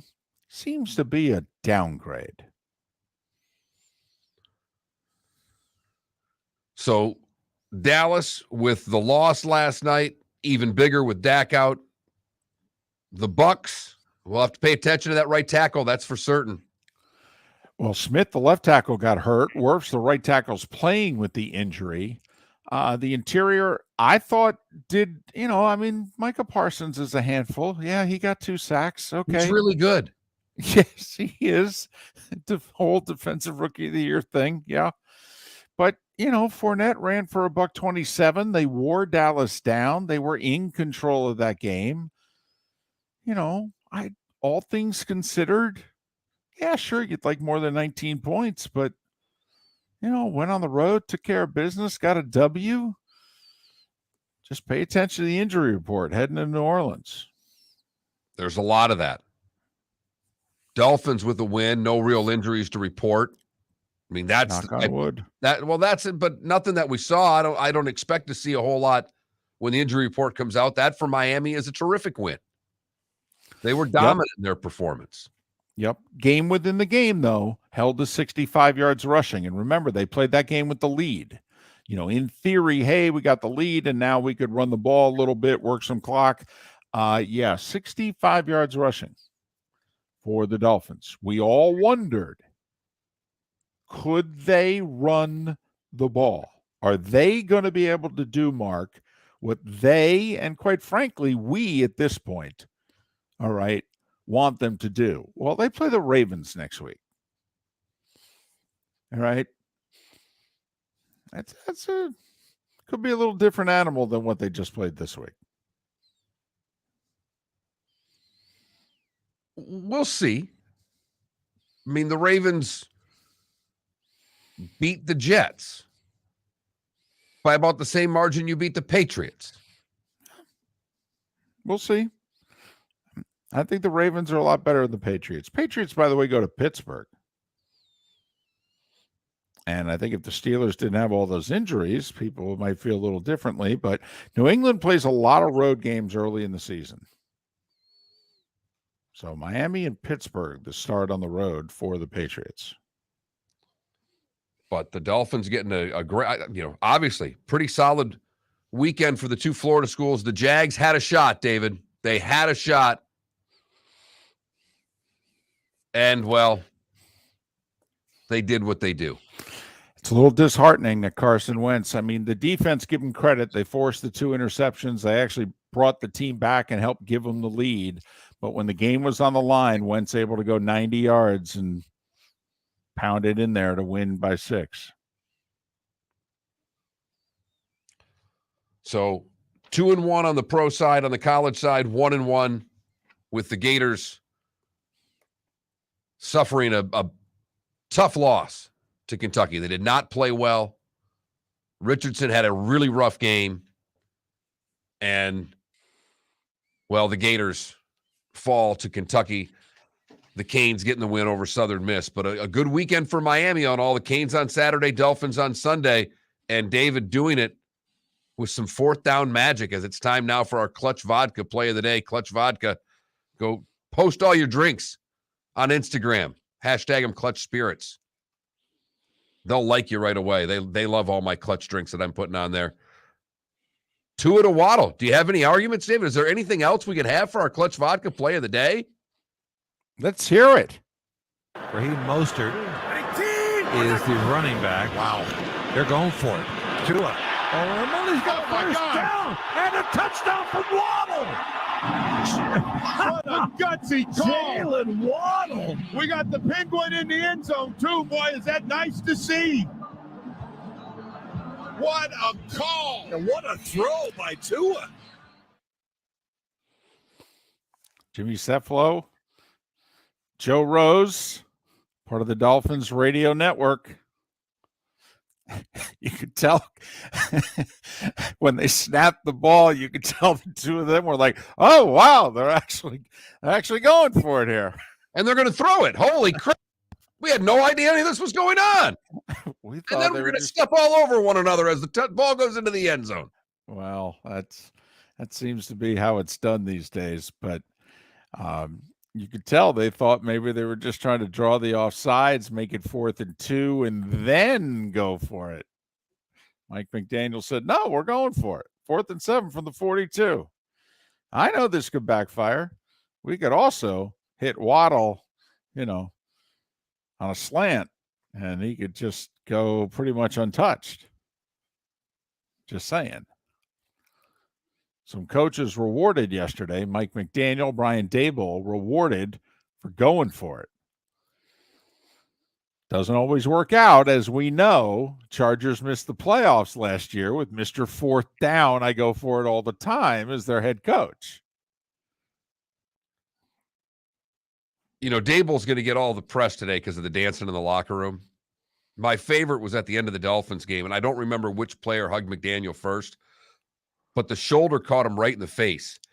And his glasses were kind of smushed over one eye and on another. And he's walking around on the sidelines with the glasses still kind of at a 45-degree angle as more players and assistant coaches are embracing him. I just thought it was hysterical getting caught in the moment there. But so it continues into the locker room, and they dump him with both blue and red Gatorade. So he's got the crooked glasses smushed to his face, and he's like a rainbow, all right, standing there. And he finally just takes the glasses and chucks them to the side like, this is all lost cause. I'm a mess. But you got your first NFL win, sir, and it was worth it. As the Miami Dolphins take care of the Patriots. And David, did you have a 3-2 week this week? I did. A winning week. We'll just, that's all. That's all. No, that's tremendous. I'm very proud of you. But Mark, I do think we need to celebrate something. The Cleveland Browns are 1-0 for the first time since Twitter was invented. Their first 1-0 tweet. Yes, because Twitter came about in 2006, and the last time the Browns had been 1-0 was 2004. So, for that moment, and we'll bring in a former Browns quarterback as a guest next, just to celebrate the moment. That's why we're bringing Gary on, to celebrate the Browns at 1-0?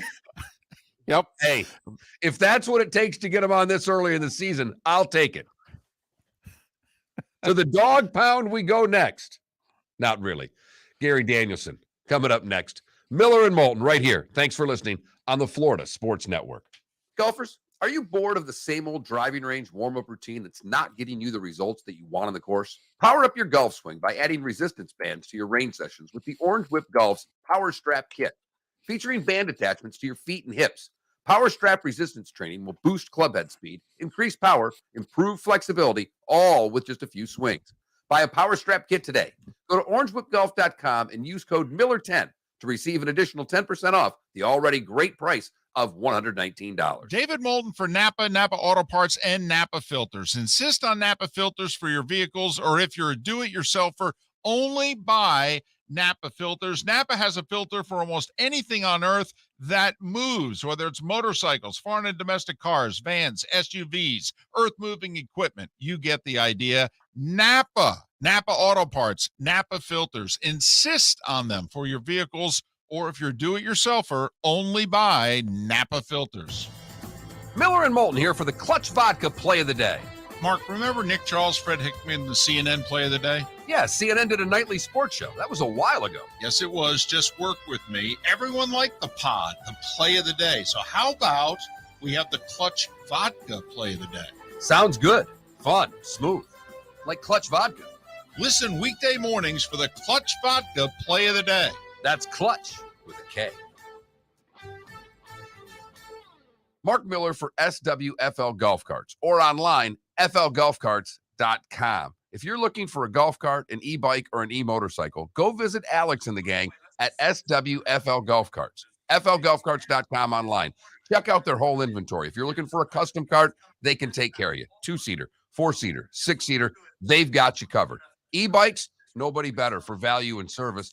E-motorcycles, check them out. Again, flgolfcarts.com. flgolfcarts.com. You were listening to Miller and Moulton on the Florida Sports Network.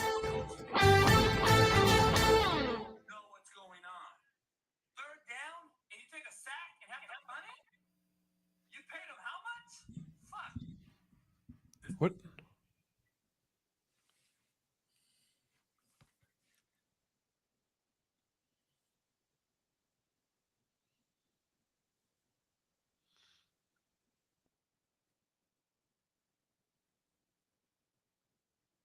What time is the Miami A&M game?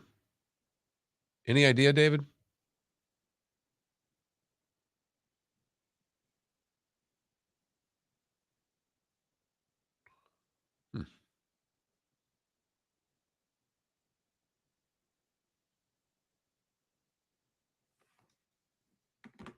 It's at 9 p.m. on ESPN. Okay. They don't have, I'm trying to get the odds, and they don't even have all the games on. That sucks.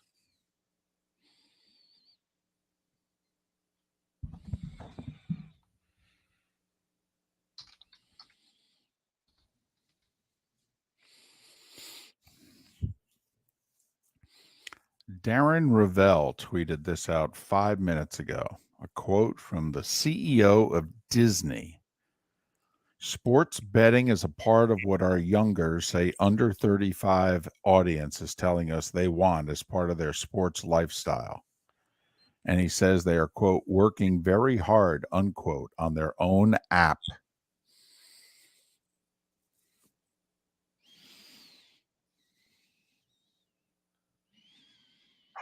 I have little cousins that are betting. It's insane how big betting is.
That's funny, Adam.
Yeah, Paul. Steelers at 267 yards of offense in 5 quarters, but they forced 5 turnovers.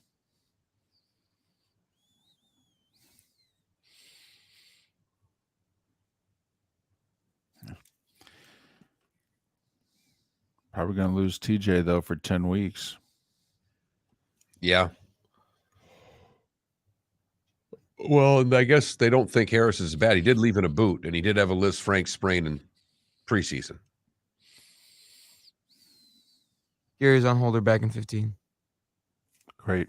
Thank you.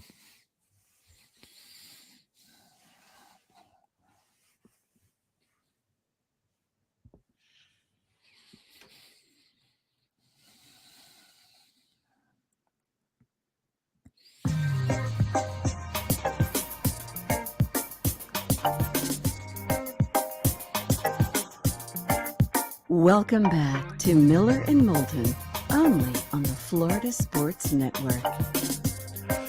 22 minutes before the hour. We thank you for being with us. Miller and Moulton, Florida Sports Network, floridasportsnetwork.com. Gary Danielson, kind enough to join us. He's already done one game this year, but he's doing his first SEC game this coming weekend. It's actually a perfect game for CBS. It's Penn State at Auburn. You know, if you've been paying attention. Gary joins us once again. Gary, how are you? I'm doing great. David, Mark, how are you guys doing? We're doing very well. Obviously, a crazy weekend of college football, but big picture, Gary, I just want to find out, when you first, as a Purdue guy, a guy that grew up in the state of Michigan, a guy that knew Woody, and you found out USC and UCLA. Played in Cleveland. Yeah, and you find out USC and UCLA are coming to the Big Ten. I'm just curious, when that first happened, what was your reaction? I wouldn't want to be on the baseball team for either one of those teams. That's what I think that was my first reaction. I really have a dilemma. I really don't know who to be a homer for this week. I really don't. I'm really, really struggling. Should I be a SEC homer or a Big Ten homer? What would you do? I've seen those contracts. I'm a BIG, my man. B1G, my man. B1G. It's going to be a wild couple of years, I got to tell you that. However, I really do love my job, because you know what I feel like after watching football this weekend, because I did watch a lot, okay? I feel like a weatherman in Florida in September, where there's a hurricane coming and they just draw those lines, and the hurricane can go anywhere from New York and Maine to Texas. I mean, I can go any direction I want. And there's a cone, it's going to go this way, it could go this way, it could wiggle out here, it could go out into the Gulf, it could come back over here, it could hit Tampa, it might hit New Orleans. This is the best job. You know, no one knows anything, and you get to go on and be an expert. Gary, that's very true. In September, the entire college football landscape is a cone of uncertainty. That's true. That's fantastic. Not only college, but it looks like the NFL this year too, by the way. You know, it's like, but it's just a great, I could say anything. And it's just, well, it's in the cone. It's in the cone. That's all I can say. That's You so may have to true. get So- one of those spaghetti map graphics ready for Saturday, Right. Gary. Right. It can go all the only thing you we just name it. We just name the storm and whatever storm you want. Alabama's not going to make it. Texas A&M and Jimbo, he can't coach. Nebraska's going to do something we have no idea. How can Wisconsin lose at home? Florida's got the new Cam Newton. No, they don't. I mean, come on. Well, I don't have to. I can say whatever I want and be an expert. One of these darts will hit the dartboard one of these times. Right. And somehow, some way, you'll be a homer for both teams this weekend too. I mean, really, this. Yes, I do know this. The best strategy, and I think you guys will know who I'm talking about, is you throw out a lot of darts. Okay, you just throw a lot of prediction of darts, and then you talk about the dart that hit the target. Okay, you just repeat the one that you were right on. The 15 ones you were wrong on, you just walk away and you pretend like you didn't say that. But the one you were right on, that's the one you talk about the rest of the 2 weeks. Gary Danielson, he and Brad Nessler will be at Auburn this Saturday, Penn State and Auburn. And then it will be nothing but SEC opponents all the way until Army Navy. Right. To I did end. hear you guys talking, but I do think I prepared a little. You did hit my first line, by the way. I looked at Alabama.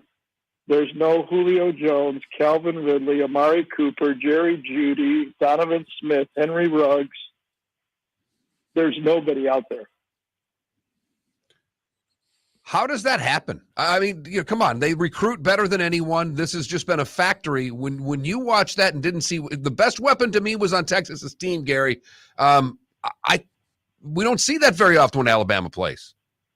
No, especially with the transfer portal. Now, it's early, and they do have the best quarterback in the country for the type of team it looks like they're going to have, and they got a great running back, and I think their defense is legit this year. I really do. I mean, Sarkisian's a tough guy to play against, and especially there in an opening game. And I remember, looking back at Alabama, I'm trying to think. Remember they struggled early against Virginia Tech in that one game where they couldn't block them at all. And then early in the season, Arkansas almost beats them. It's not unusual to have one of these games, I think. Ohio State struggled in their opener a bit, on offense. So I think I think it'd be a little dangerous to say that Alabama's still not in the hunt to be a first or second seed in the playoffs, if you ask me. Now, Gary, admittedly, you have been a 6-team playoff guy for a long time. I mean, I remember the first time you put that graphic on television, I think was 2011, actually, was the first time that I know that you and CBS aired that graphic. It looks like we're going to 12. You could argue with what the Sun Belt did this weekend. Hey, that'd be kind of exciting. Your thoughts on 12? Well, I knew 4 was not going to work. I hated 4 because it's a business. Let's be honest here. It is a business, and if you're one of the major Power 5 conferences that are out there trying to sell television packages and all your alumni to give to the school, it's just too embarrassing not to be in the playoffs if you're a Power 5 conference. And it was only, if it's 2, you can say, a lot of people don't make it. But when it's 4, when you're not in like the Pac-12 or the ACC, or, every once in a while, that it happens to the Big 12 or even the Big 10, it's just too embarrassing. So I thought they needed to expand. I'm surprised that they leapfrogged to 12. I thought 6, with the idea of having buys, was important to really reward the teams that had the best season. And I think you guys talk about this a lot too, and I don't want this to go away. One of the charms of college football is its opinion. It's morning talk shows. It's arguing about which conference is better. And I thought that 6 was the perfect number, but 12, I got to be honest, seems to work for a lot of conferences here. It gets other conferences, from the Mountain West to the AAC. Everybody, the last few weeks are going to be alive in this thing. I think there's a couple tweaks that they could make. I think that the quarterfinals should have home games. I would give up on the bowls. I honestly would. I think that's passe and it's not going to work anymore. And I think it's pretty tough if you're a 5th, 6th, 7th, or 8th team. You get a home game for your city and your university and what that means. But if you're number 4, you don't get one. So I would reward these quarterfinals with home games. But I love the fact, and you guys know this, I've always been that you must reward the conference champions. All the way back to 2006, when I said that Florida should go over Michigan. I mean, I admitted I don't know who the best team is, so the tiebreaker should go to the conference champions. I love the fact that the conference champions are going to get extra weight, and in the long run, everybody kind of wins. From the smaller conferences, the at-large teams, but boy, it also is nice for the SEC and the Big Ten, because if you can't leapfrog Ohio State, Alabama, now even Georgia, there's still a path for you to get into the playoffs and reward your passionate fan bases. Well, and Gary, I think it really makes Conference Championship Saturday or Conference Championship weekend that much better, because with the automatic qualifiers, if a really bad team upsets someone, it can take them out, and it doesn't guarantee that they're in.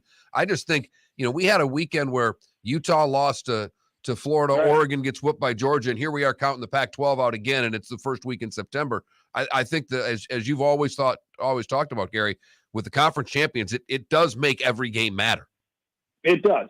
Even these early games. I mean, now, if Alabama would have lost that, then, now they're looking at, hey, if we lose the conference championship to Georgia, we might be out or probably are out. So I still think every game matters. It's a big, the season is relatively short with 12 games. So, it's not a little bit like the NFL. You can go 10 and 11 and 6, and you can still make it. That doesn't happen in college ball. So I think they're on the right path. I think in the long run, it'll be great for everyone who enjoys college football. We had a guest on last hour who covers Nebraska. Right. And, I remember, you've been nice enough to come on our show for 15 years. And there have been programs over those 15 years in which you have said, things could get difficult. And Right. you were right. One of them was Miami.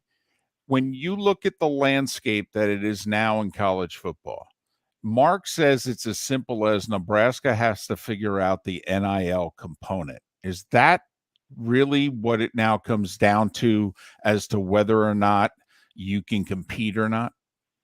No, I don't think so. I think the NIL part of it in the recruiting is going to settle down a bit. It's not going away, and people will use it to kind of cut the corners, maybe a nice way to say it.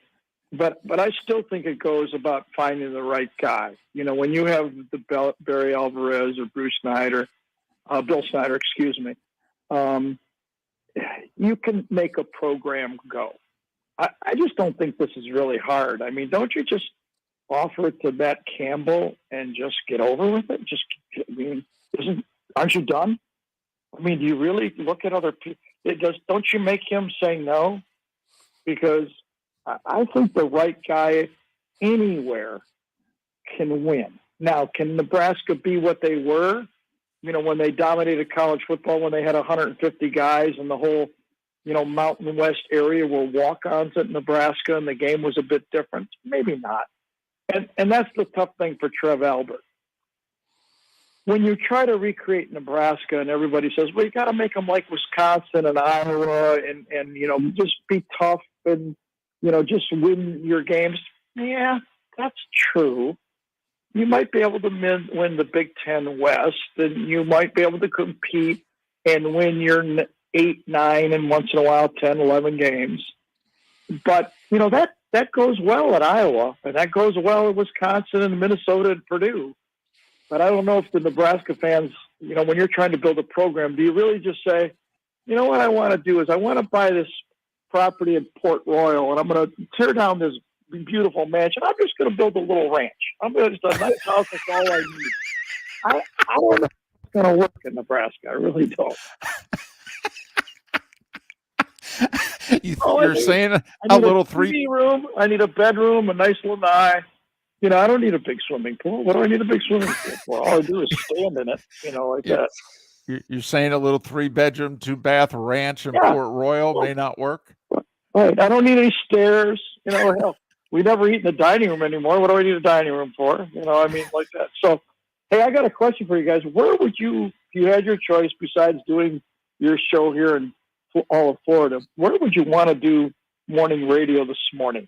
South Bend, College Station, Omaha, Boone, North Carolina, Cleveland, New England, or Miami? Which one of those places would you really like to do?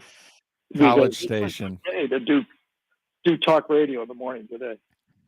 I'd like College to be in Miami. Station. I think it's actually fun being here with two teams winning for a change. We've endured so much badness, Gary, that every once in a while it's nice to see a couple of W's on the board.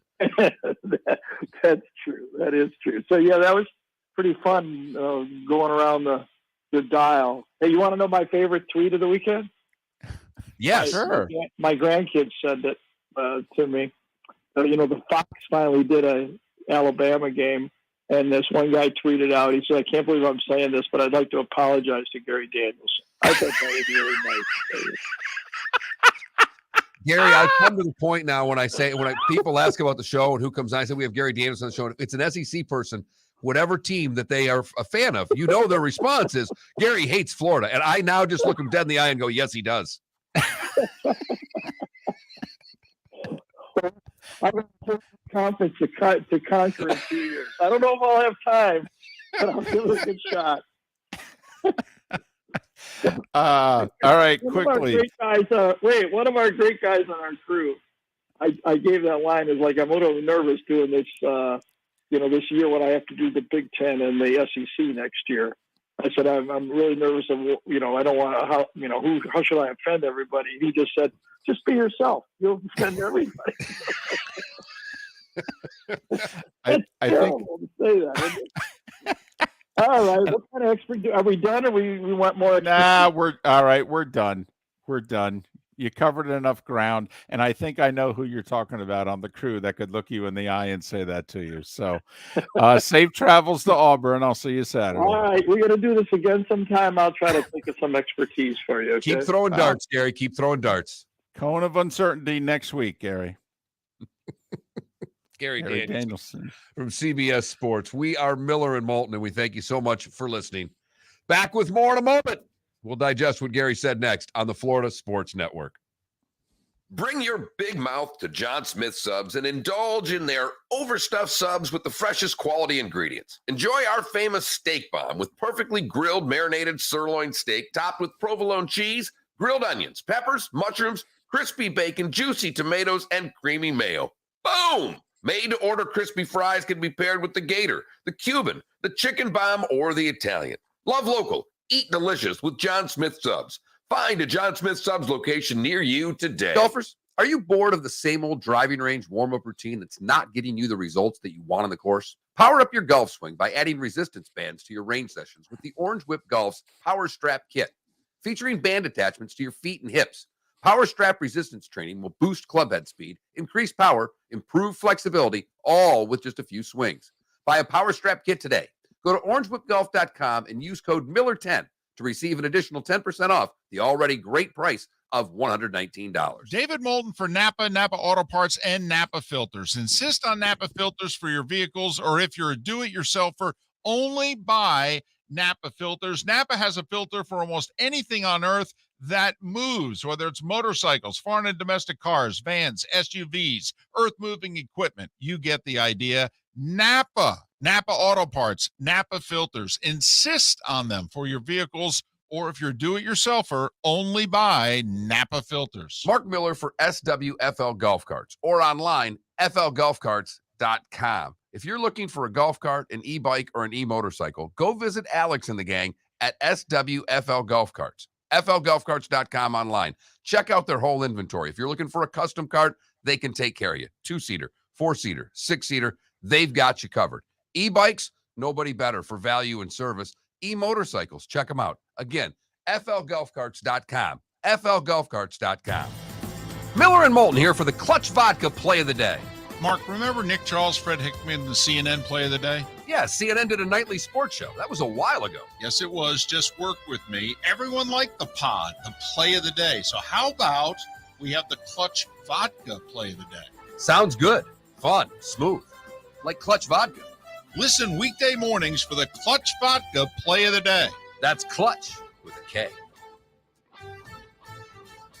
Golfers, are you bored of the same old driving range warm-up routine that's not getting you the results that you want on the course? Power up your golf swing by adding resistance bands to your range sessions with the Orange Whip Golf's Power Strap Kit. Featuring band attachments to your feet and hips, Power Strap resistance training will boost clubhead speed, increase power, improve flexibility, all with just a few swings. Buy a Power Strap Kit today. Go to orangewhipgolf.com and use code Miller10 to receive an additional 10% off the already great price of $119.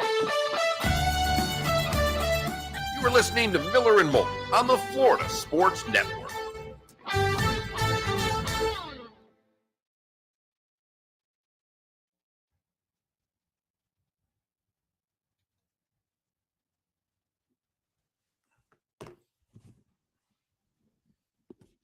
I'm surprised the Marlins stole one from the Mets.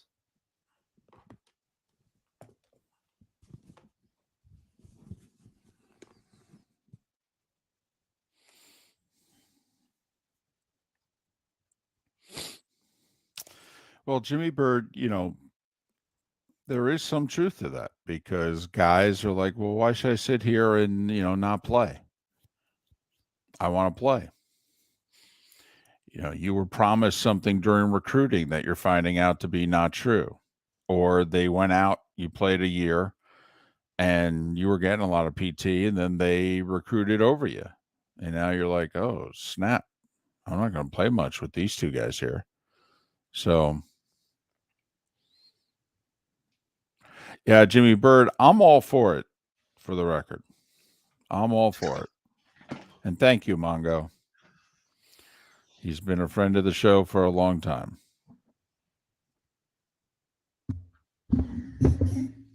And I will say, Gary has taken a lot of grief for his stance on the conference champions. I mean, he in 2001 did the Colorado-Nebraska game when Colorado destroyed Nebraska. And Nebraska didn't even make the then Big 8 championship game. And Gary said, well, how can they be considered to play for the national title? And of course, they ended up playing Miami for the national title because that's what the computer said.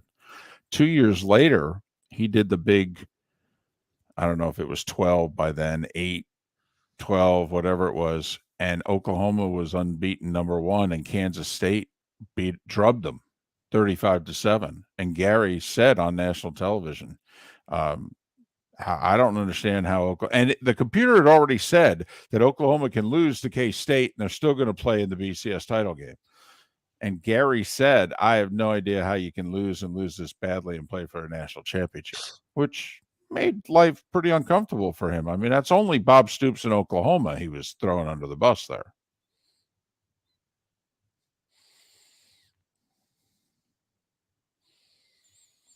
So he has been willing to die on that hill.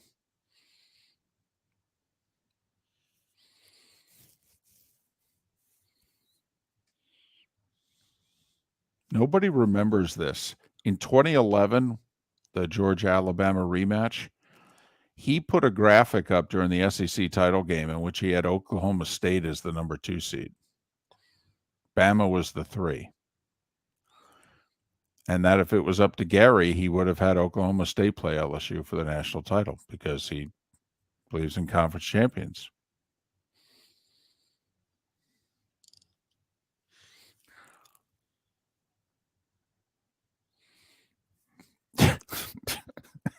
He told me that tweet yesterday. Guy, and it's true. How many Bama fans who don't watch anything but SEC, so they haven't heard Gus Johnson and Joel Klatt do a game, right? So some Alabama fan at halftime says, "I'd like to apologize to Gary Danielson." Now that's funny. That's really. Oh, I'm telling. And what whether I told you him, agree or not. What I told him is not a lie. Because talking to somebody about the show, and I don't know if it was a Florida fan or an Alabama, I don't remember what team it was. But they literally, when I say, we get Gary Danielson on the show quite a bit, my co-host works with him. He Guys, we're hates. coming back. He hates Florida. I'm like, yes, he does. And I didn't even.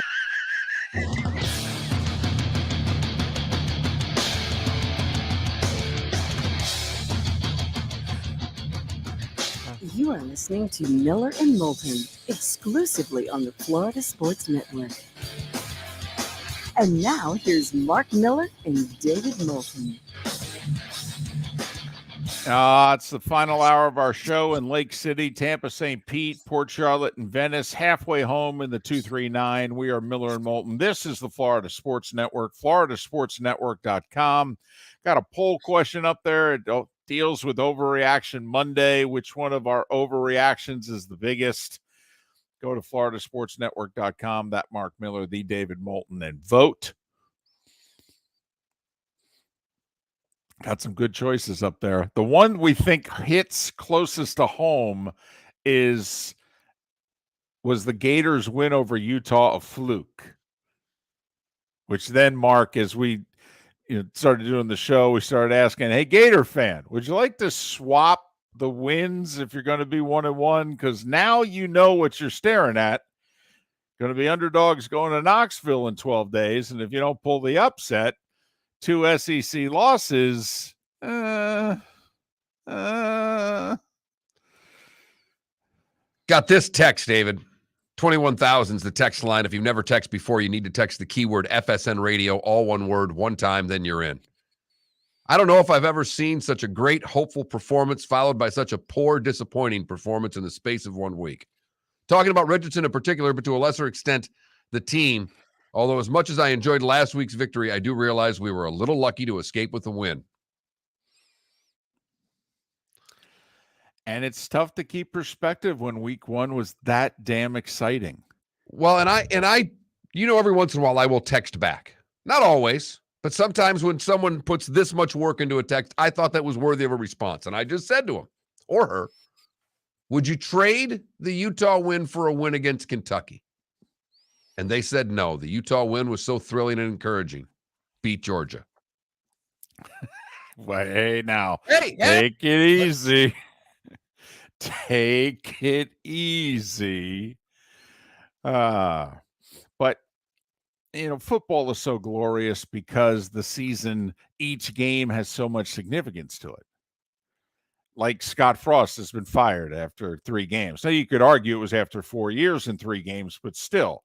I mean, they just couldn't stand his face to be in the building today. So they were willing to pay an extra $7.5 million to fire him now as opposed to waiting after Saturday, October 1st. And how about what Gary Sharp said? We had Gary Sharp on 1620 The Zone in Omaha earlier this show. And he's dialed in to the Nebraska football program. Dialed in. The buyout was looming over the program. The waiting was looming. $7.5 million? Chump change. But getting rid of this guy now has to happen because if we keep waiting, we're going to completely ruin our locker room over the thought that we might fire him in 3 weeks to save a little money. 3 games. They couldn't wait 3 more games. You could argue they waited 2 games too long. Well, I think if you had said to Trev on the flight back from Ireland there, hey, in 2 weeks you're going to lose to Georgia Southern, he would have said, well, then hell, I'll fire him now. I'll pull a Pat Hayden with Lane Kiffin. We can fire him on the tarmac. Miller and Moulton. Hey, Bucks fans, what'd you think? It's different. It is. Offensive line, clearly they're having to go about things a little differently. Todd Bowles coaches a little differently than Bruce Arians. Defense looked pretty good, though. I mean, before Dak got hurt, come on now. Everybody's got issues. Everybody's got an issue on an offensive line.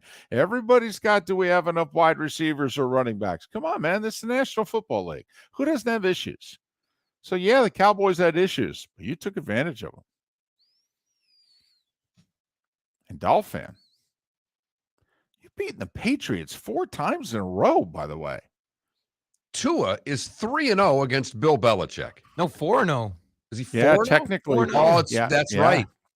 4-0. Technically 4-0, right? 4-0.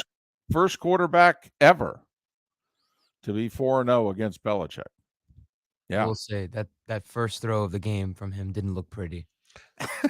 Ugh. He's skipping rocks out there. It is so funny, the people who are anti-Tua, Oh. because that's what they show. That they immediately put that out. All right. Yeah, it basically shows you're anti-Tua. You proved it right there. No. It's just They Twitter had a field day about it. And So I had to hear about it how did you have to hear about it? because I couldn't avoid it. Because It's really easy. You take this thing, and you turn it off. set it down. Look, I didn't look at my phone once during the day. I watched football yesterday. What are you on your phone for? Make your own opinions. when I watch Justin Herbert play football, it irks me a little bit. Okay, because he's so damn good. Hey, And he I'll could've tell been- you what, though. I'll tell you what. He had a chance to put the Raiders away late yesterday. He didn't make the throws either. All right. The Chargers defense ended up putting that game away. Raiders got the ball back with 3.5 minutes to go when Herbert couldn't complete a 3rd and 3. So even, Joe Burrow threw how many interceptions yesterday? 4? I mean, this is hard. This is hard. Tua just had another boring performance, completed 70% of his passes. Yeah. He's not Aaron Rodgers. He's not Patrick Mahomes. He's not going to be a superstar.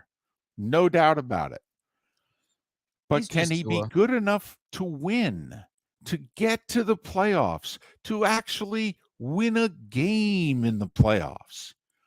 Bill Clinton was president since they last won a playoff game. And I wasn't alive. Right. So could we just lower the standards a little bit? Yeah, I'm kind of done comparing Tua to anyone. He's just Tua, really. Yeah, and he's okay.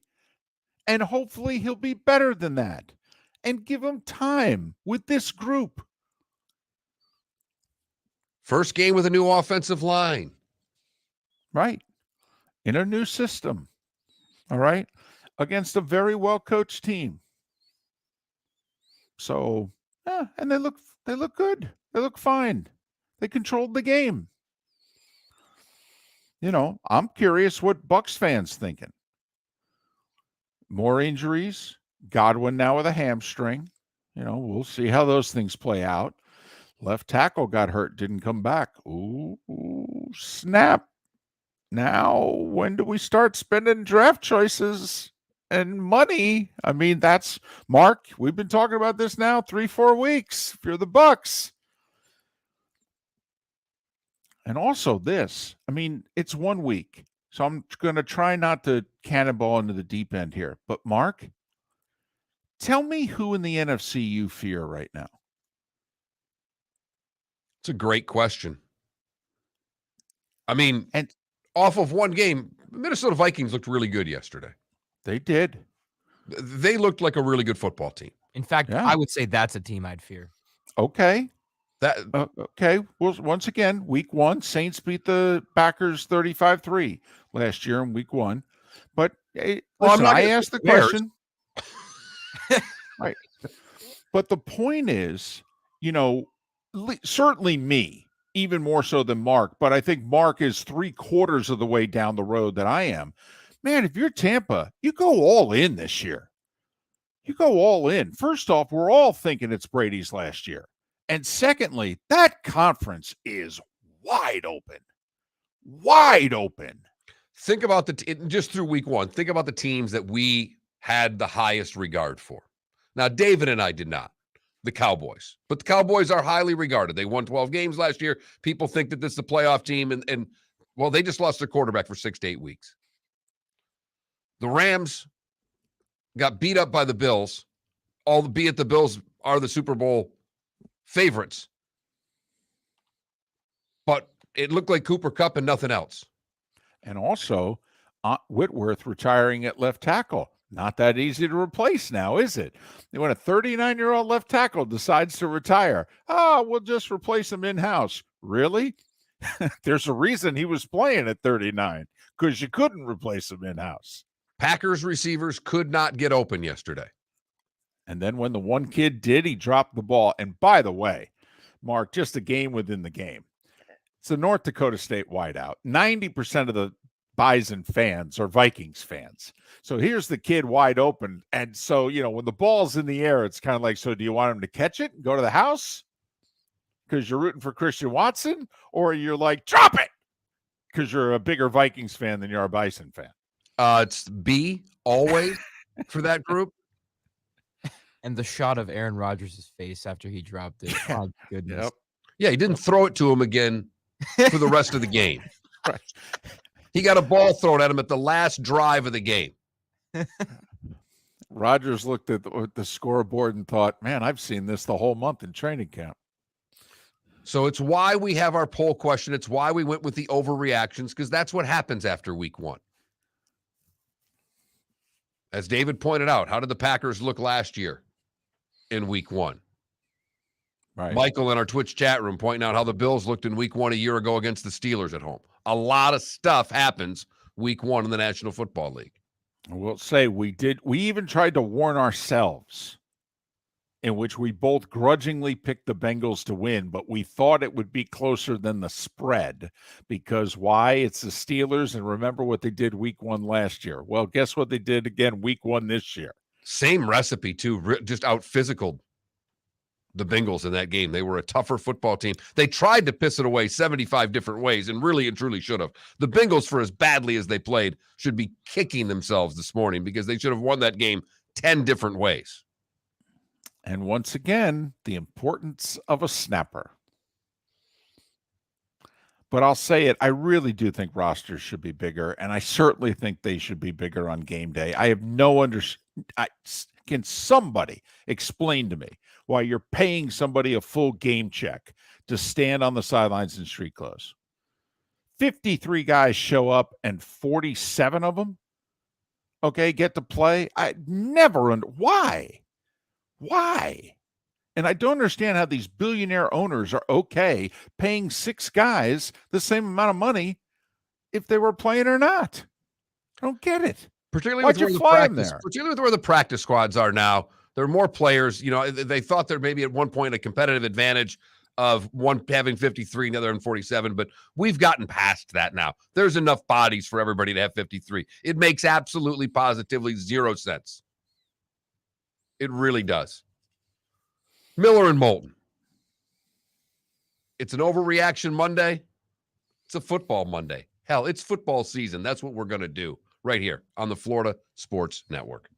Golfers, are you bored of the same old driving range warm-up routine that's not getting you the results that you want on the course? Power up your golf swing by adding resistance bands to your range sessions with the Orange Whip Golf's Power Strap Kit. Featuring band attachments to your feet and hips, Power Strap resistance training will boost club head speed, increase power, improve flexibility, all with just a few swings. Buy a Power Strap Kit today. Go to orangewhipgolf.com and use code Miller10 to receive an additional 10% off of one. Mark Miller for SWFL Golf Carts or online, flgolfcarts.com. If you're looking for a golf cart, an e-bike, or an e-motorcycle, go visit Alex and the gang at SWFL Golf Carts. flgolfcarts.com online. Check out their whole inventory. If you're looking for a custom cart, they can take care of you. 2-seater, 4-seater, 6-seater, they've got you covered. E-bikes, nobody better for value and service. E-motorcycles, check them out. Again, flgolfcarts.com. flgolfcarts.com. Bring your big mouth to John Smith Subs and indulge in their overstuffed subs with the freshest quality ingredients. Enjoy our famous steak bomb with perfectly grilled marinated sirloin steak topped with provolone cheese, grilled onions, peppers, mushrooms, crispy bacon, juicy tomatoes, and creamy mayo. Boom! Made-to-order crispy fries can be paired with the Gator, the Cuban, the Chicken Bomb, or the Italian. Love local. Eat delicious with John Smith Subs. Find a John Smith Subs location near you today. David Moulton for Napa, Napa Auto Parts, and Napa Filters. Insist on Napa filters for your vehicles, or if you're a do-it-yourselfer, only buy Napa filters. Napa has a filter for almost anything on earth that moves, whether it's motorcycles, foreign and domestic cars, vans, SUVs, earth-moving equipment. You get the idea. Napa Napa Auto Parts, Napa Filters. Insist on them for your vehicles, or if you're do-it-yourselfer, only buy Napa Filters. You were listening to Miller and Moulton on the Florida Sports Network.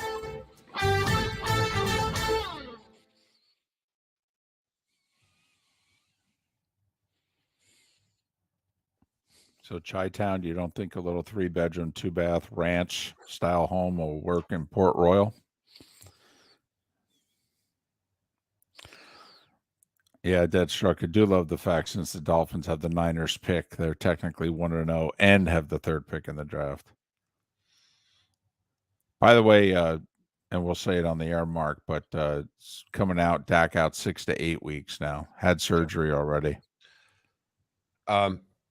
I wanted to check a line there. I wanted to check 2 lines to see where A&M and Miami was. That's gone from 9 to 6. A&M still favored though, right? Which is stunning that they're favored by that much. But to tell you what Vegas thinks, this is me looking at my team, but to tell you what Vegas thinks of the AP and coaches poll, Michigan State's ranked 11th. They're a 3-point underdog on the road. Who are they playing? Washington.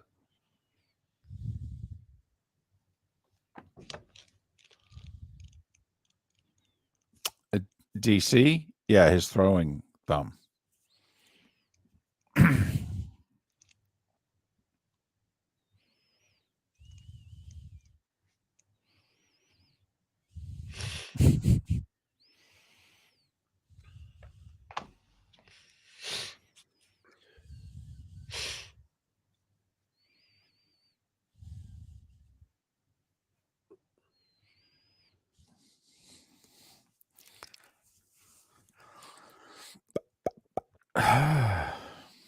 You see that one route by Devontae Adams yesterday? Yeah. Where he just made his defender look foolish. I think it's safe to say Jefferson, Kupp, and Adams are the top 3 best wide receivers in the NFL. What about Evans? No. I think Adams is better than Evans. I don't think Evans is better than Jefferson. Chi-Town, I agree with you. I just think it's hilarious. I don't think they're any good. Akron was running the ball up and down the field on them. They had to get turnovers against Akron. They're not good. But I just find it, I just always like when Vegas is so different than the polls.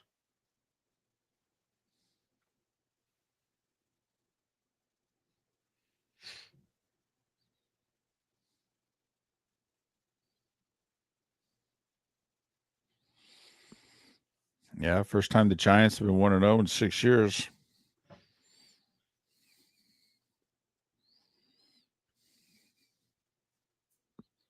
Nope.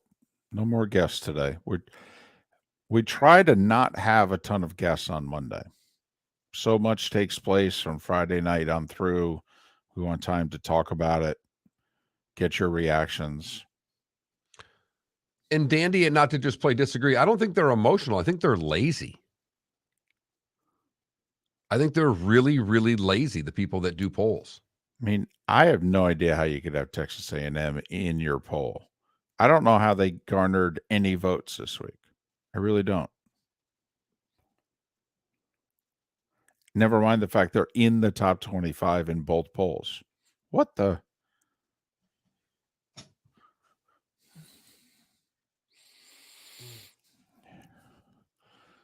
Well, Adam, I'll say that. And after the Colts needing to rally just to get a tie in Houston.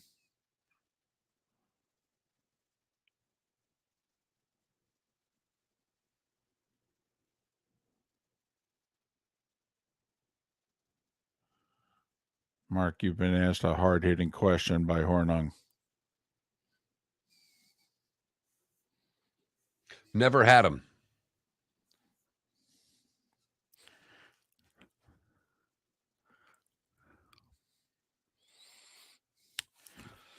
Huh. Well, our buddy Josh Pate there is lit Jimbo on fire for, he had a can of water 2014 on it and said, imagine this is milk. You opened up your fridge and saw it. What would you do? He goes, that's Jimbo's offense.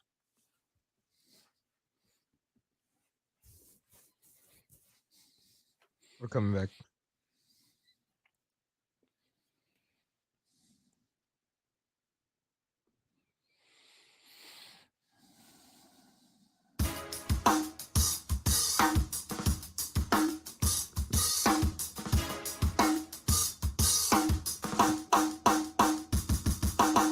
Welcome back to Miller and Moulton, only on the Florida Sports Network. Happy Monday. Hope you had a great weekend. And I know for many of you, that's basically asking, did your team or teams win? Miller and Moulton, the Florida Sports Network, floridasportsnetwork.com. I'm coming at you from Seattle. Monday Night Football tonight. Buck and Aikman's debut on the four-letter network, and you get a Manning cast as well. A lot of money being spent on this game. You gonna go throw a fish today? No. And it's probably our only time here this year. But no.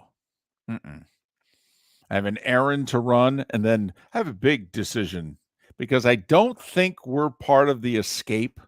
So I think we're going to be in amongst the crowd leaving. And so I think the big decision mark is whether or not we're walking into the game or not. Now, I don't mean Buck and Aikman. They'll get an escape, But I mean, the working stiffs that are around them in the booth. It has been interesting to me. I was watching a little bit of the Pitt and Tennessee game. And Blackledge there does his taste of the town thing, where he goes into the restaurant. Yep. And then they came back in the booth, and it's he and McDonough, and they've got some pizza from this place. Right. And McDonough won't eat it because he's trying to be skinny. So he passed it off on his spotter. He is skinny. Right. Exactly. Well, you don't get this way eating pizza. Shut up and eat the pizza, McDonough. That was the first part of it. But he passed it off on the spotter, and then they mention the spotter by name, and they get a wide shot. It seems that because I don't ever remember spotters being shown until they would always kind of show your guys on CBS. Now the little article done on you. I think you're helping bringing spotters to the forefront, David. I did get a text from a buddy of mine who apparently, because, it was also the debut for Kevin Burkhardt and Greg Olson, replacing Joe Buck and Troy Aikman for Fox yesterday. Yes. And I didn't see the game, but apparently there were a ton of booth shots. And they were full booth shots where you got to see like everybody. And so I got a text from somebody that said, gotta be honest, okay, they've had more booth shots where everybody's got shown in this one game than you guys got in the last 4 years. Burkhardt might have delivered the line of the broadcast when he said, it's something about being on this A team. There was a camera on me when I got out of the car today. Good for Kevin. He did. It was great. For those, and I think if you listen to this show, you've got a little bit more insight because of David's jobs on the weekends of what goes on in the booth. But I laughed my tail off when that came out of his mouth. It's like, I get out of the car and the cameras are on me for crying out loud. And wait until if Brady ever joins you. No kidding. You think you're getting a lot of attention now. But Dolphins and Bucks both won. They're 1-0. Jags couldn't make it a 3 for the state. They had a fourth quarter lead, but Carson Wentz goes 90 yards in 13 plays, and they pounded in and win 28-22. Home teams, well, there were a lot of underdogs at home, and guess what? Maybe Vegas knows a little something because home teams have only won 5 games so far. 5 wins and a tie through 15. And Seattle's a 6.5-point dog tonight. So we could have 10 road wins.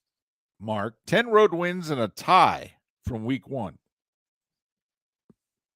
The whole home field advantage, which we've debunked over the last few years. And we did get the tie already in the NFL. I thought for sure we were going to get one in the Steelers game. Just the way the missed field goals were going in overtime. I'm like, this is perfect. Somehow Tomlin could end up with an 8-8-1 record again. Done. That's literally all I was thinking as overtime's going on. And it was fun to bring my wife back as a sports fan yesterday.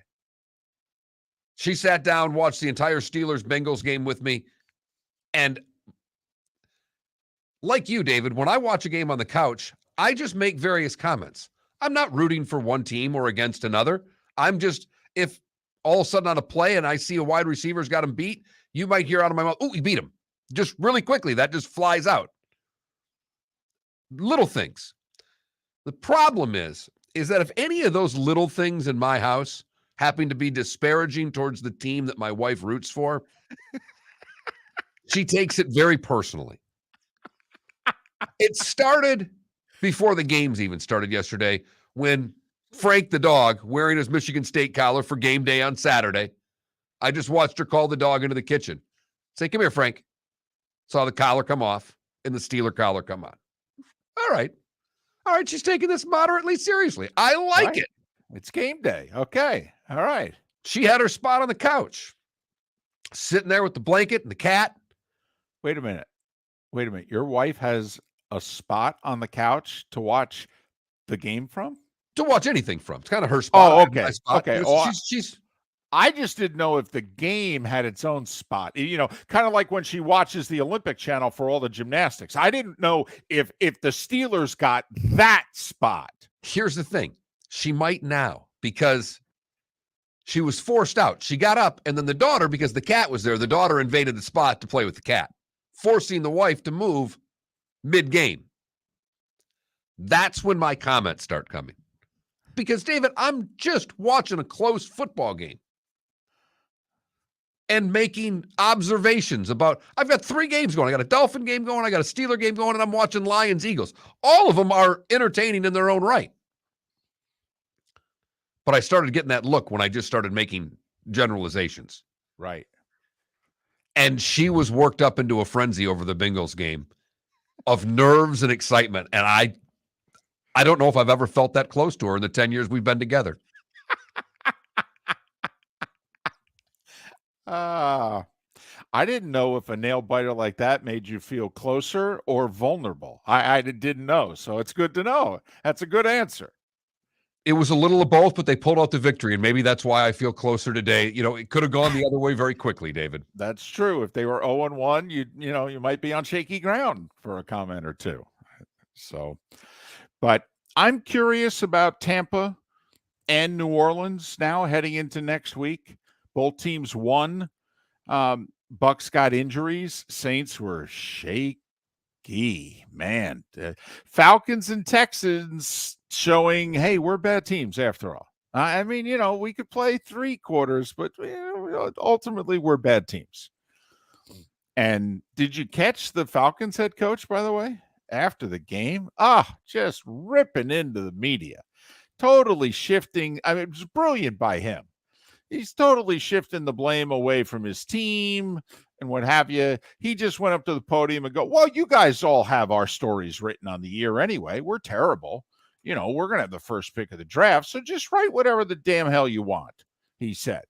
Okay. And he just went on that. They tried to ask 2 couples, well, you write whatever you want. I mean, we're terrible. Okay. I mean, so you're just going to Yes, you are. And you just blew another lead. And then he walked off the podium, shook the owner's hand, and kept on going.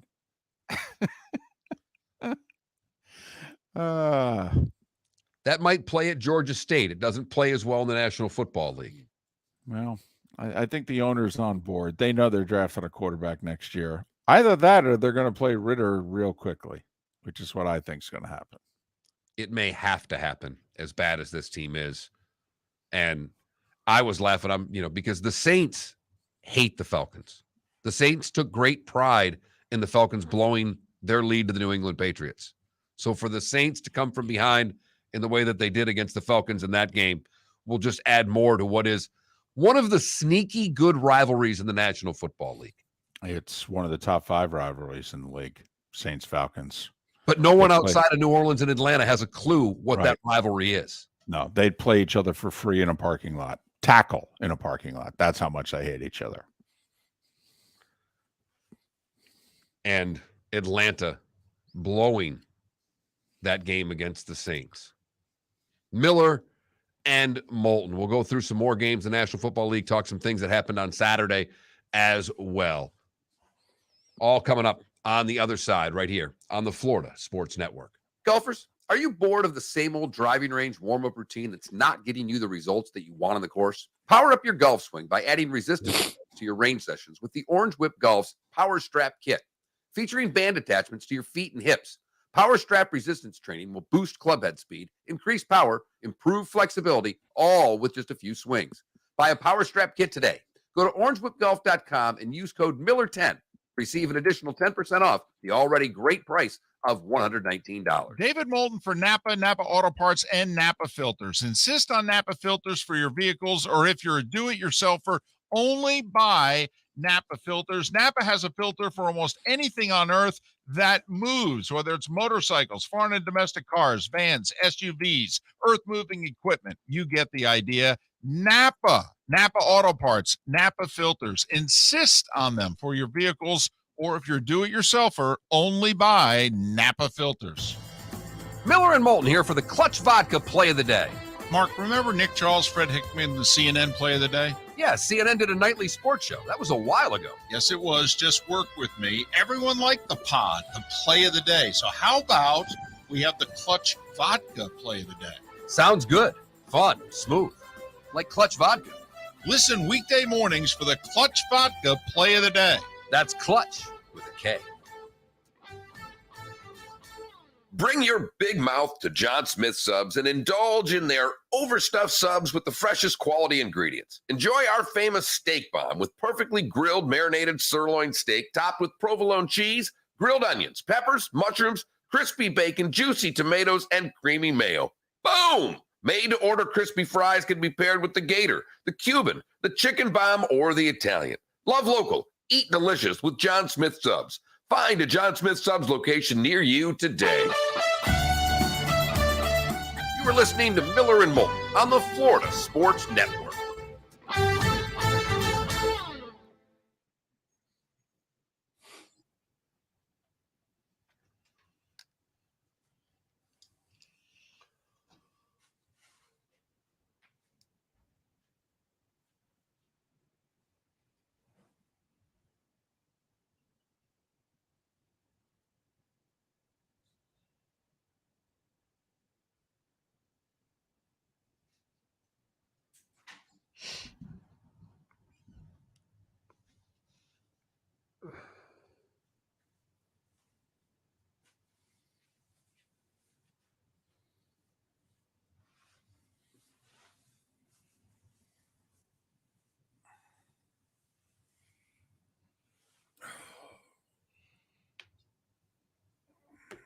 I kind of can't believe that Lamar Jackson turned down that $290 million contract. I don't know if it was a $290 million contract. Well, true, because 160 was guaranteed.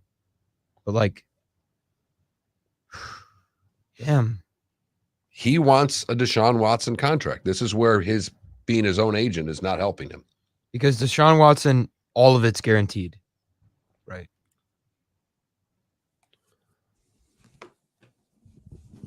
That is kind of ridiculous.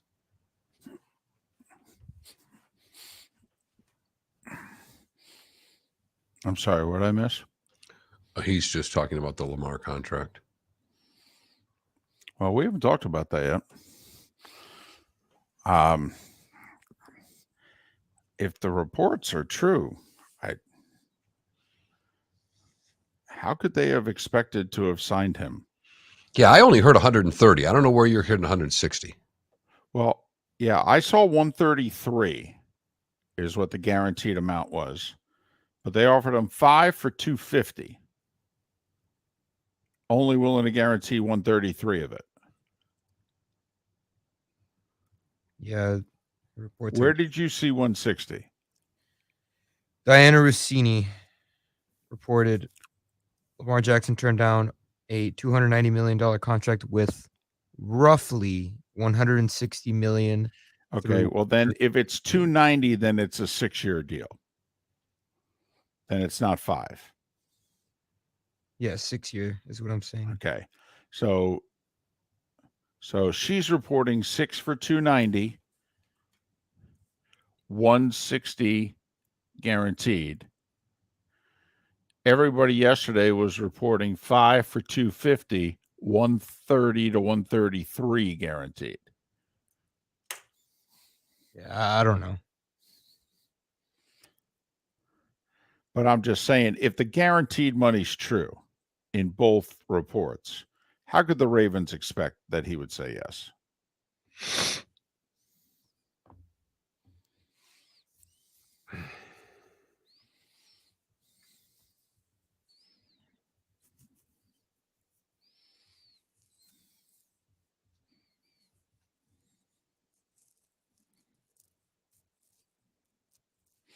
No, as you see me, I had a horrendous travel day. I spent 9 hours on an airplane yesterday. No, I saw nobody. Mm. So we have a production meeting at 8:30 local time, hour and a half after the show. I'm going to crash it.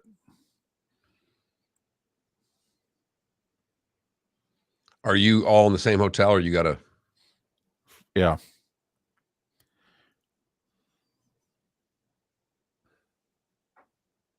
At least I believe so, unless they're transporting Joe and Troy. But I know Joe's researchers here because I saw him in the lobby last night.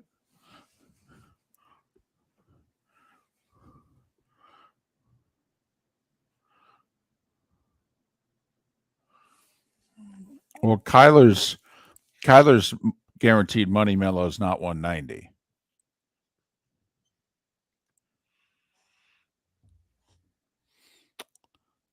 Because Kyler got 46.1, and I think he got 160 of the 230.5 guaranteed. Coming back.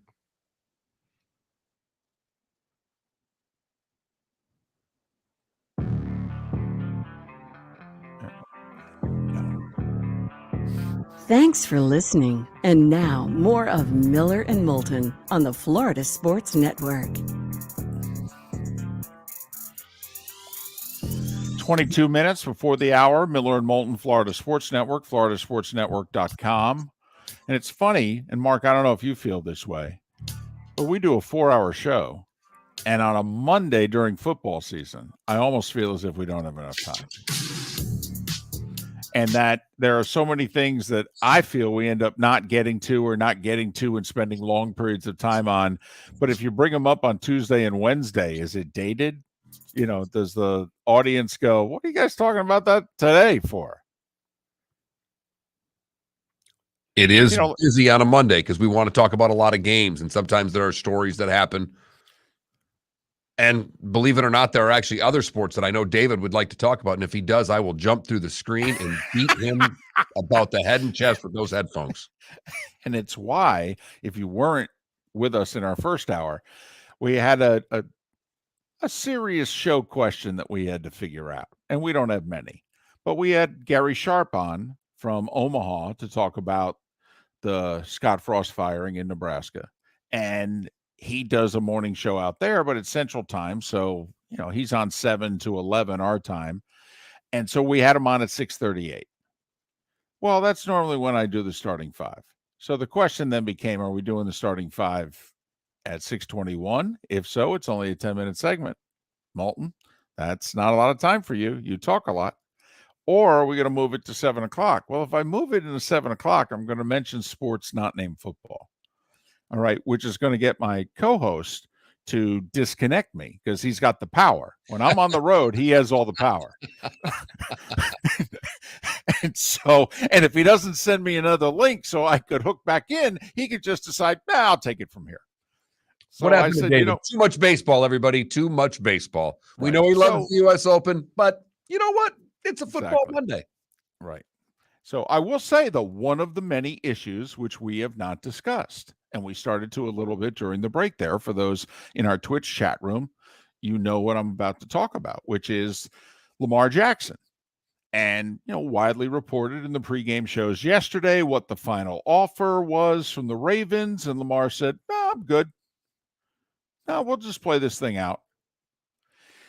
And Mark, if you were Lamar Jackson, and we are once again going by what is being reported, but remember, they get this information from either front office people or agents. Okay. So that's usually why this information is pretty good. That Lamar was offered 5 years, 250, which is 50 per, but barely half of it was guaranteed. The guarantee was in the 130 range.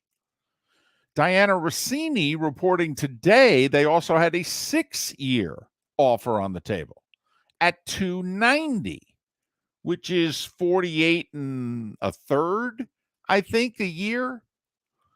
But they were only offering to guarantee 160 of that, which is once again a little more than half the contract. But in a 6-year deal, I'm sure Lamar wanted at least 4 years guaranteed. From the sounds of it, Lamar wants it guaranteed. I got you, but and this is where Pat Kerwin said on our show, it's where a lot of other people are talking about. This is where it has to be incredibly difficult for the Ravens and Lamar. Lamar, go play your ass off. Kill yourself for this franchise. But you're only worth this. When you sit down and negotiate, I'm negotiating with Lamar, the agent, not Lamar, the player. It is fascinating to me of how this is all being digested by both sides, for that matter, because this is highly unusual. Players don't represent themselves. But I don't know if these reports are true. I don't know how the Ravens could seriously think that he was going to accept them, just based on what we see how the league does business. Basically, 2/3 of these monster contracts are guaranteed. Some it's up to 70%, some it's around 63, 65%. But basically, just when you think about the NFL and they're offering the big money deals, think of 2/3 of the money is going to be fully guaranteed. Well, 2/3, 70% mark of the 5-year offer is 175. Well, the Ravens are only offering 40 to 45 million less than that guaranteed. That's a whole year, basically, a salary that they're not willing to guarantee. Do they really think Lamar's going to accept that? He's not dumb. He's seen how the league works. He doesn't need an agent to tell him that 65 to 70% is a going rate. Okay, it's the same deal in the 6-year, $290 million deal. If the Ravens are only offering to guarantee 160 of it, well, hell, 70% is a little over 200 million. That's once again leaving 40 plus million on the table.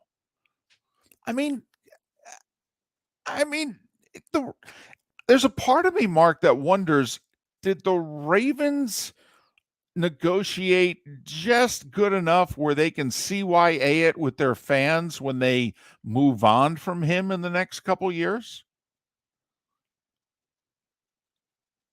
Or it's happened to the Ravens before when they tried to play this game. Joe Flacco went and won them a Super Bowl, and they had to pay him. And the Ravens think they can do that again. Lamar, by the way, looked really good in week 1 in beating the Jets. Yeah, he did. I will say the Jets defense played much better in the final score. Their offense did nothing until the final drive of the game. I mean, the defense was handed a bad hand yesterday, the Jets. So, we'll see just how the Jets defense is going forward. They actually held up pretty well yesterday, but Lamar beat him throwing the ball yesterday. He only had one huge run in the game. So 3rd and 8 was a big run, but he beat him throwing yesterday. In fact, David, I did not watch a lot of the game, but Red Zone and some other things, and just occasionally it popped on. Not only did he beat him throwing, he was choosing to throw. On those scramble plays when Lamar normally ran the ball, Lamar was trying to extend plays and stay in the pocket and throw the football. So I thought that was an interesting minor subplot. It's week 1 of the NFL and all that, so it's only going to get a smidge of time. But if the Ravens figures are accurate, I don't blame Lamar at all. Now, the Ravens can win this year and the next two. This extension, whatever they were negotiating, wasn't going to kick in until next year anyway. They can get him for much less, certainly next year, and even 2 years from now, than what they were willing to offer him per year. The Ravens can play the tag game and save probably $25 million. But are you driving Lamar Jackson to the airport to leave town? And remember, he's 25 and doesn't turn 26 till January, I believe. So he's going to play 25, 26, and 27. He turns 28 just before like the final week of the regular season. If they play this out, playing the tag game, he's going to be a 28-year-old free agent quarterback.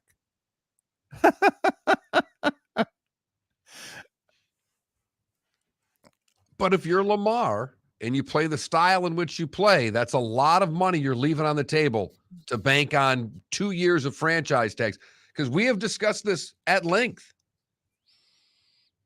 Even if it's not the deal Lamar wants, he is leaving an astronomical sum of money on the table by going tag. None of these big deals kick in until basically after at least one tag year for some of them and both tag years for others.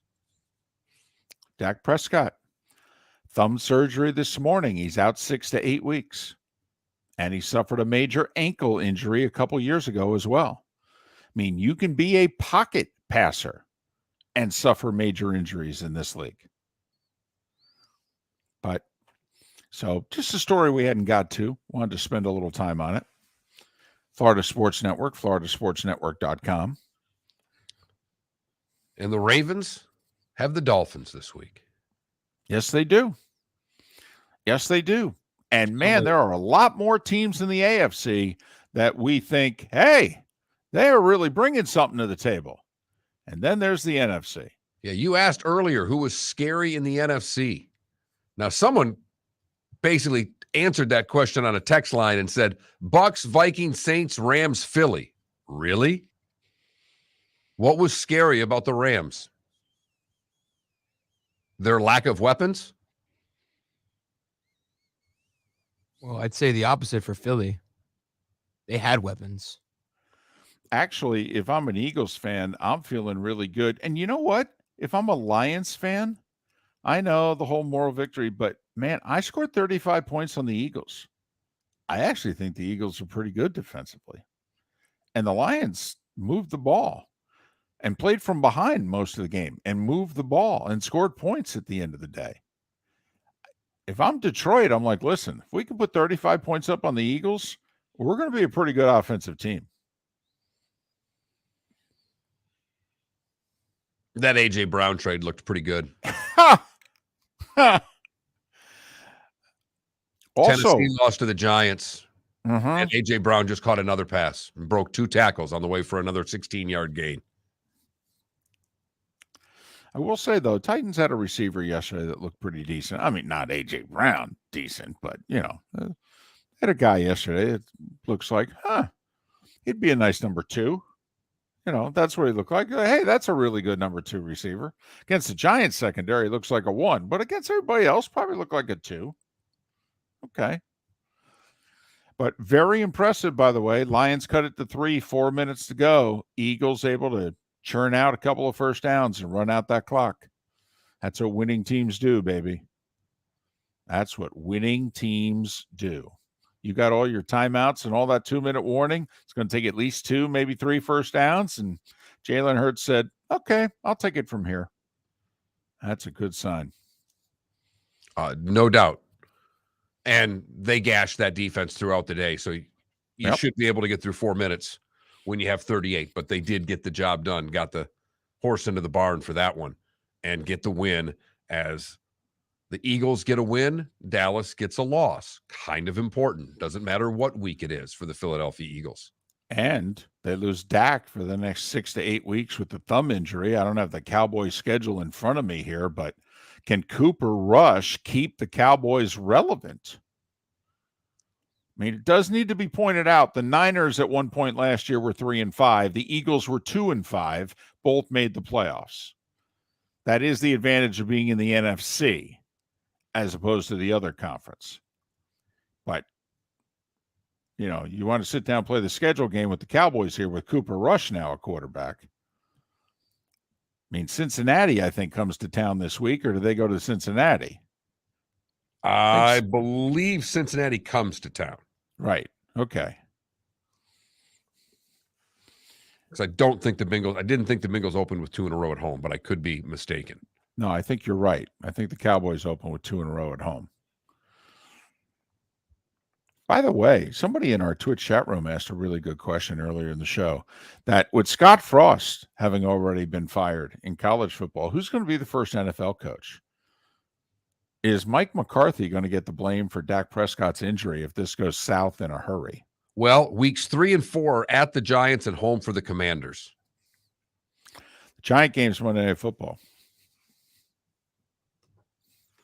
So I don't know if they would react that early with an injured quarterback. Even for Jera, that doesn't seem like his MO, David. But it will be interesting to see how this progresses. I mean, Sean Payton is just kind of hanging out. And I believe his offseason home's in Dallas. I know it used to be. Just saying. Would be fascinating to say the very, very least. What they'd have to give up to even pull that off. Right. I mean, Absolutely. that's the other part of this. They couldn't just sign him. They'd have to give up a lot. And yep. Saints have his rights for at least 2 more years. correct. Yep. Mm-hmm. So, but all part of Overreaction Monday. Is their season already shot? Is Trey Lance already a bust? Was the Gators' win over Utah a fluke? Is Alabama now so vulnerable they're not even going to make the playoffs? Which, if you think about it, and I know that's getting the overwhelming majority of the vote, and I even voted for that option of the 4 I just mentioned in our poll question. But, you know, 1 regular season loss and you lose the SEC title game to Georgia, that's 2 losses. Nobody makes it with 2. Just saying. Couple weeks they go to Arkansas. Can't wait for the beer drinker to have them home. I'll be there. Yes, you will. And that will be a scene, to say the very least. Miller and Moulton, we thank you for listening right here on the Florida Sports Network.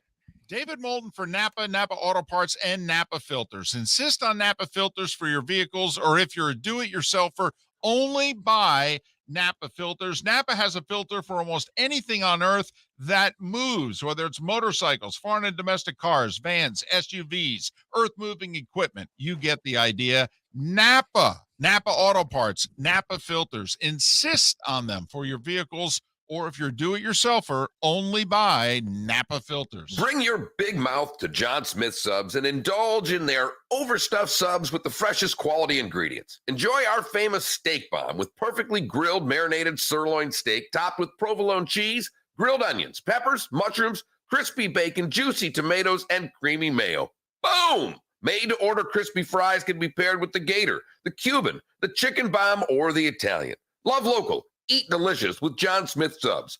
Find a John Smith Subs location near you today. Mark Miller for SWFL Golf Carts, or online, flgolfcarts.com. If you're looking for a golf cart, an e-bike, or an e-motorcycle, go visit Alex and the gang at SWFL Golf Carts. flgolfcarts.com online. Check out their whole inventory. If you're looking for a custom cart, they can take care of you. 2-seater, 4-seater, 6-seater, they've got you covered.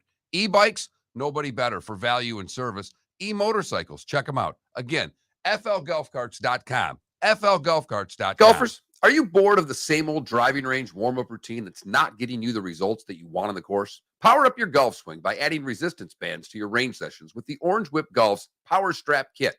Featuring band attachments to your feet and hips, Power Strap resistance training will boost club head speed, increase power, improve flexibility, all with just a few swings. Buy a Power Strap Kit today. Go to orangewhipgolf.com and use code Miller10 to receive an additional 10% off the already great price of $119. David Moulton for Napa, Napa Auto Parts, and Napa Filters. Insist on Napa filters for your vehicles, or if you're a do-it-yourselfer, only buy Napa filters. Napa has a filter for almost anything on earth that moves, whether it's motorcycles, foreign and domestic cars, vans, SUVs, earth-moving equipment. You get the idea. Napa Auto Parts, Napa filters. Insist on them for your vehicles, or if you're a do-it-yourselfer, only buy Napa filters. Bring your big mouth to John Smith Subs and indulge in their overstuffed subs with the freshest quality ingredients. Enjoy our famous steak bomb with perfectly grilled marinated sirloin steak topped with provolone cheese, grilled onions, peppers, mushrooms, crispy bacon, juicy tomatoes, and creamy mayo. Boom! Made-to-order crispy fries can be paired with the Gator, the Cuban, the chicken bomb, or the Italian. Love local. Eat delicious with John Smith Subs. Find a John Smith Subs location near you today. You are listening to Miller and Moulton on the Florida Sports Network.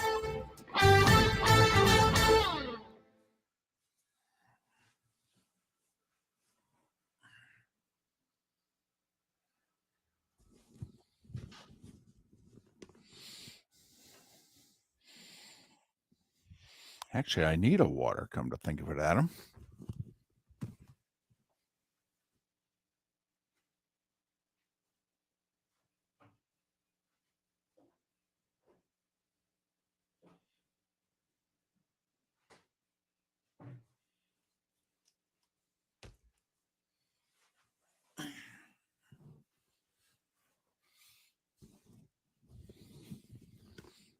No, I went to sleep, Logic Man. I mean, because it's not just today's show. It's then I got to work tonight, but also it's tomorrow morning. Oh, there's a big fat nap coming your way after that production meeting, I would imagine. Probably a little one. Probably a little one. But Logic Man, it's a lot like when you went to school and you could figure out, when you could pull the all-nighter and when you need to get rest. Like if I went sleep deprived today, I'd barely get through the game, but I'd be useless for Mark tomorrow.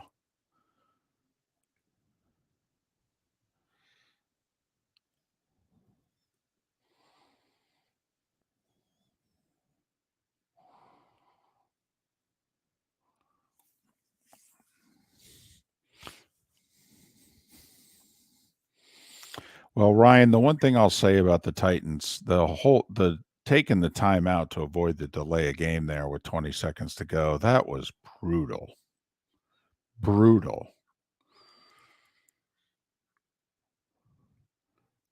I mean, Tannehill would have been better off just ad-libbing it and just, clocking it even though the clock wasn't running, but man. All right, here's the problem. Everybody keeps mentioning Dan Mullen for Nebraska. Dan Mullen's arrogant. They don't like that there. Okay. Also, Dan's coming off just falling on his face.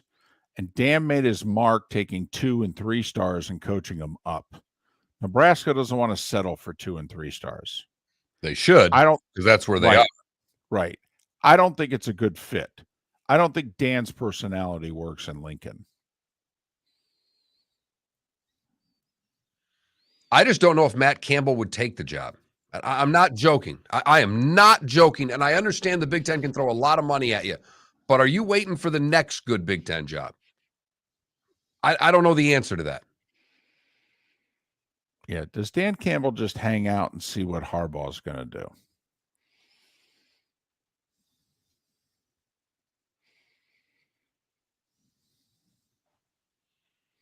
Which, by the way, they might be okay. They haven't played anybody. We won't know for a while. Well, as you pointed out, Mark, early, they don't really play anybody.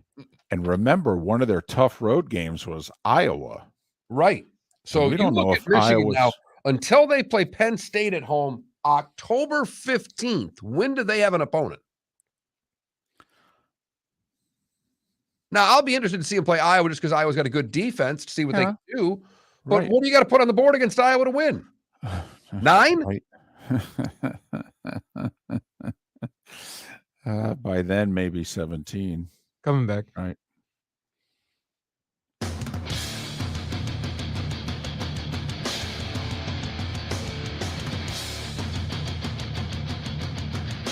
You are listening to Miller and Moulton, exclusively on the Florida Sports Network. And now here's Mark Miller and David Moulton. It is the bonus hour on this Overreaction Football Monday with the NFL now joining college at the party. Miller and Moulton, the Florida Sports Network, floridasportsnetwork.com. Thanks so much for being with us. If you're a Dolph fan, I think you got to feel good. Hoping things get better, but you got to feel good. Hell, 4 in a row against the Patriots, right? My goodness. And if you're a Bucs fan, what'd you think? They meet your expectations? Were they actually better than you thought, even though the score was, low scoring? They were better for me in a weird way because they didn't obviously play well offensively. They didn't get anything done in the red zone. They had a lot of drives stalled. I didn't expect their defense to be that good. I mean, Dak played the majority of that game. He didn't get hurt till late in the game. I didn't expect Dallas not to be able to move the ball at all. If you were with us last week and we had Pat Kerwin on and we were talking because he and their show, Moving the Chains weekday afternoons, they talk with Todd Bowles weekly. And Pat's known Todd for a while. And Todd opens up to Pat and that show more than he does to just about anybody else. And Pat said, well, according to Todd, one, we're going to run the ball a little bit more. Hence Fournette, 20-plus carries, $127, I believe it was. And 2, Todd thought they had a very good defense.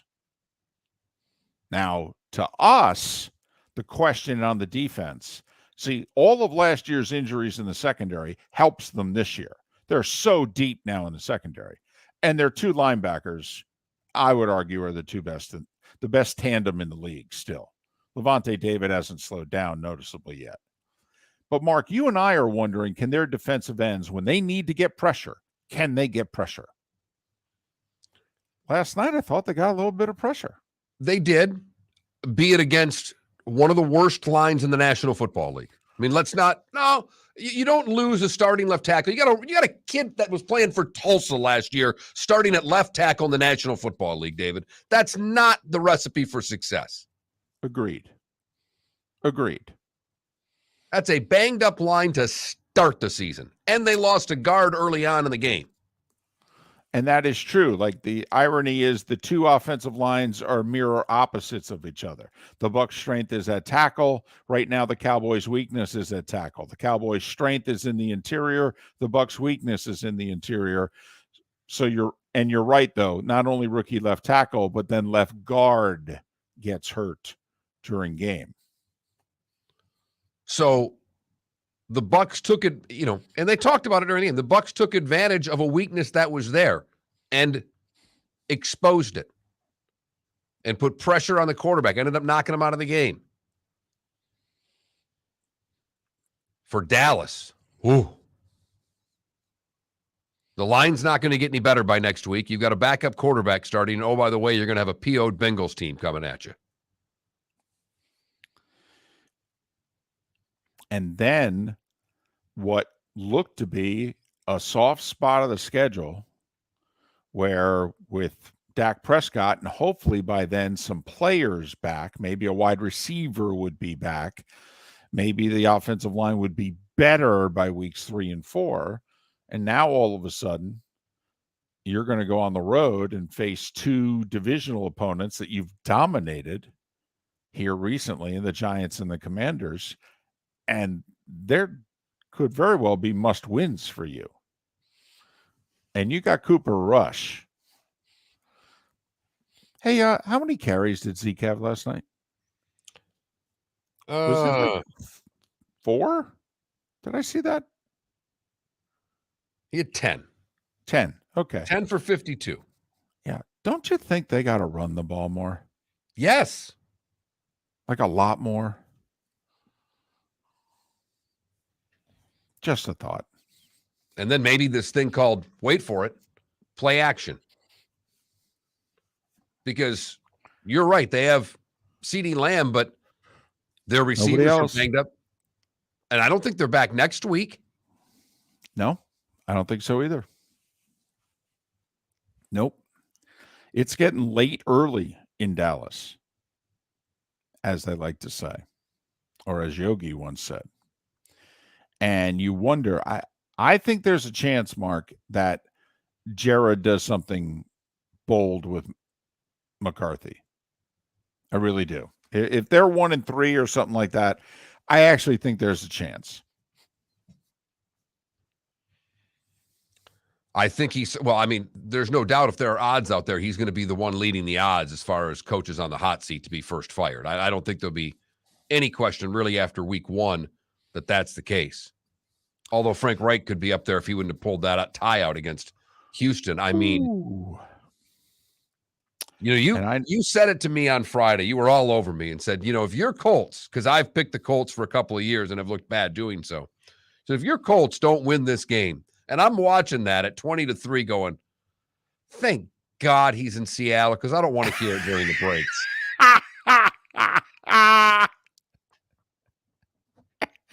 I did. I looked at that score. I've got 3 games on in the red zone, and I'm going, are you kidding me right now? Saints and Colts each with 17-point fourth quarters, 1 to salvage a win and 1 to salvage a tie.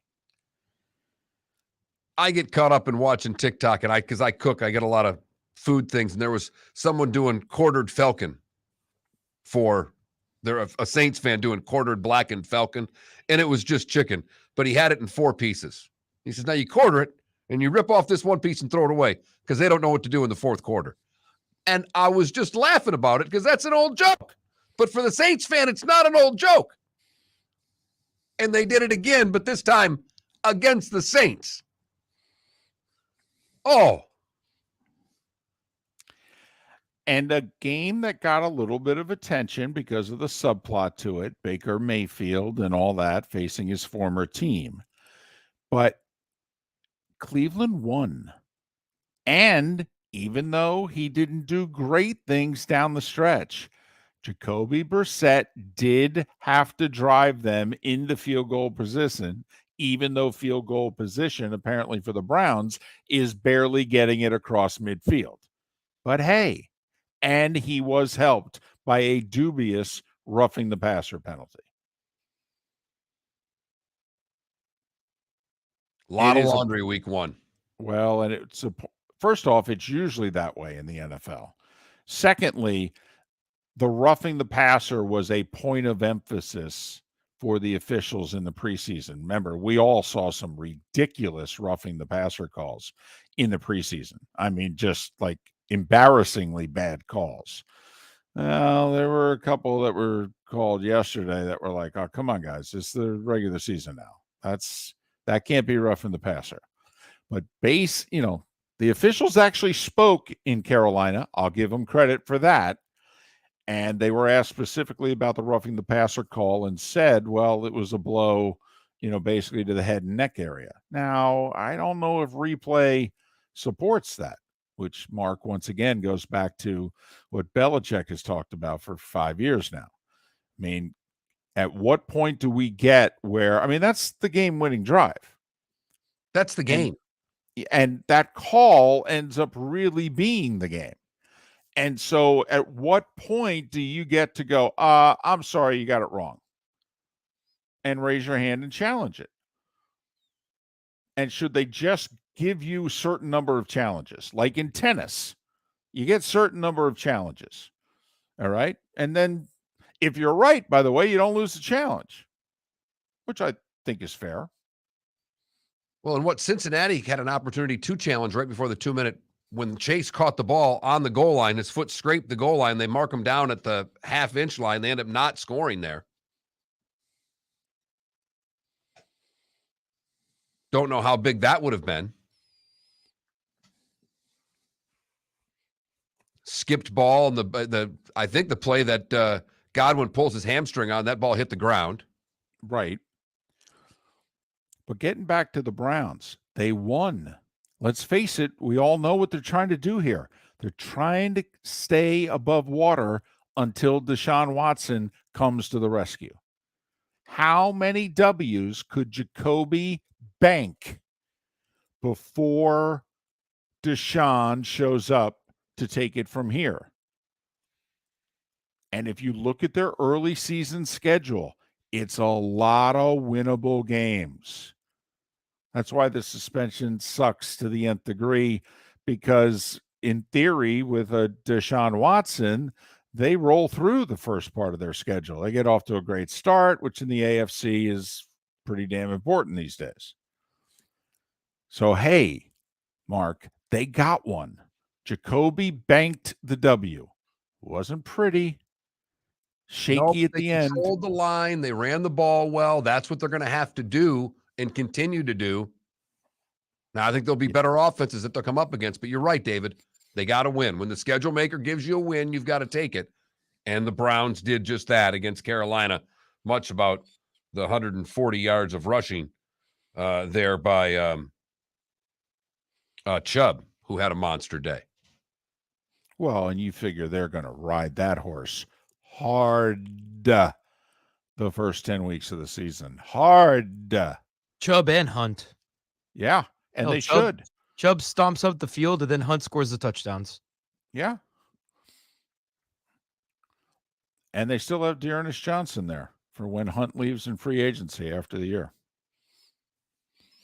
You know what we should have asked? And maybe we can ask it tomorrow as a poll question. Worst looking team week 1 in the NFL. Not saying who the worst team is, but who looked the worst week 1 in the NFL? Or would Arizona just win it going away?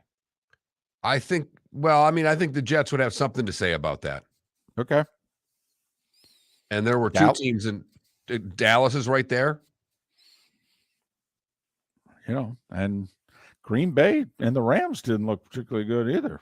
Neither did the New England Patriots. No. Come to think of it, they didn't. A lot of credit to the Dolphins, but the Patriots looked lousy. Looked like there's going to be a lot of losses on that schedule ahead. So negative this morning. Can't we just talk about who the best team was? Who looked the best? Well, we could ask that on Wednesday. Mark, it's a struggle for us to come up with 5 of them. Got half the week already done? I'll be damned. I like the way this show's going right now. Maybe we'll even ask who was the best team on the other side, but that might be getting way ahead of ourselves. Miller and Moulton, thanks for listening. The Florida Sports Network. Golfers, are you bored of the same old driving range warm-up routine that's not getting you the results that you want on the course? Power up your golf swing by adding resistance bands to your range sessions with the Orange Whip Golf's Power Strap Kit. Featuring band attachments to your feet and hips, Power Strap resistance training will boost clubhead speed, increase power, improve flexibility, all with just a few swings. Buy a Power Strap Kit today.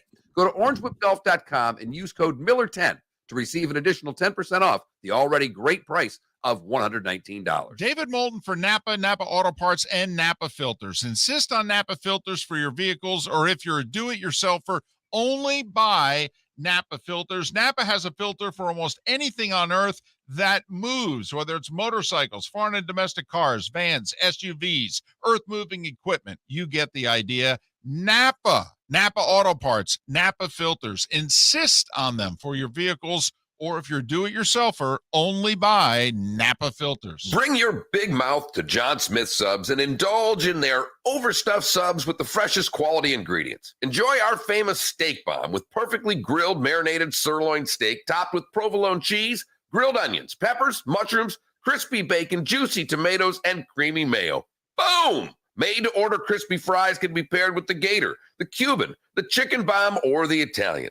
Love local. Eat delicious with John Smith Subs. Find a John Smith Subs location near you today. Mark Miller for SWFL Golf Carts, or online, flgolfcarts.com. If you're looking for a golf cart, an e-bike, or an e-motorcycle, go visit Alex and the gang at SWFL Golf Carts. FLGolfCarts.com online. Check out their whole inventory. If you're looking for a custom cart, they can take care of you. 2-seater, 4-seater, 6-seater, they've got you covered. E-bikes, nobody better for value and service. E-motorcycles, check them out. Again, FLGolfCarts.com. FLGolfCarts.com. You were listening to Miller and Moulton on the Florida Sports Network.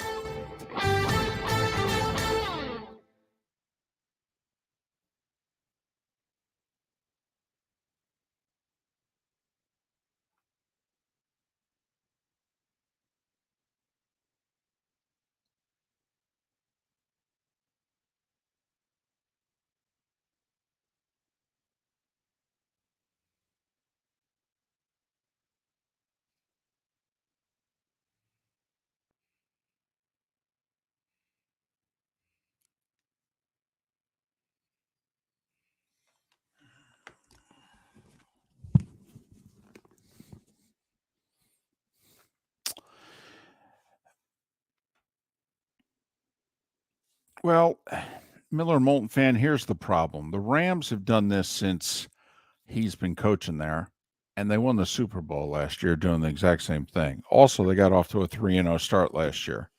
So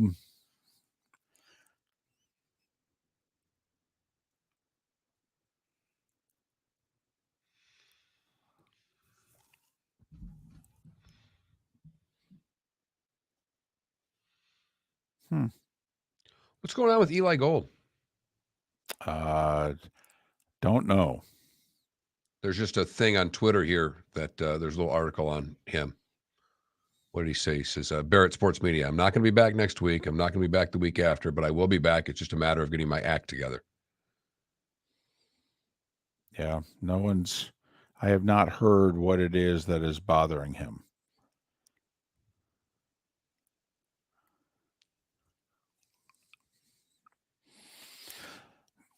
The other thing that we may need to do, like I fell victim to it when I picked UCF over at Louisville, and everybody reacting, Sutterfield's on the hot seat at Louisville after their week 1 performance and what have you. Well, they went on the road, played a solid team and played a solid game and won.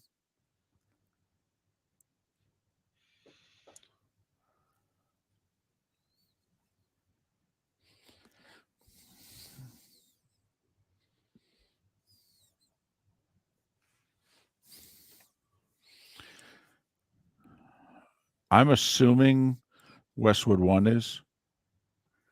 So therefore it would be the station that you're listening to now.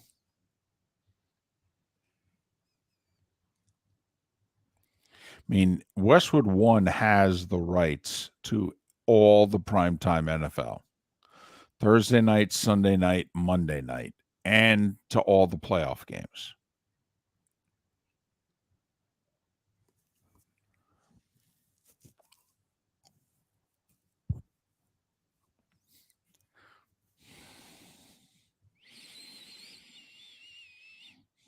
No, Mello, the good thing is, people can move.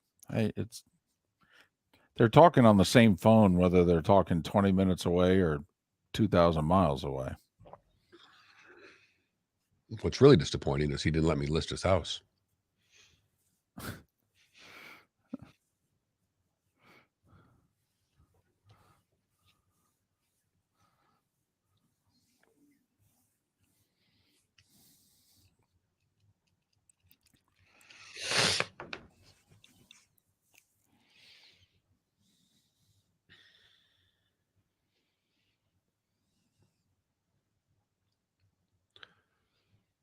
Well, A&M's going to be angry.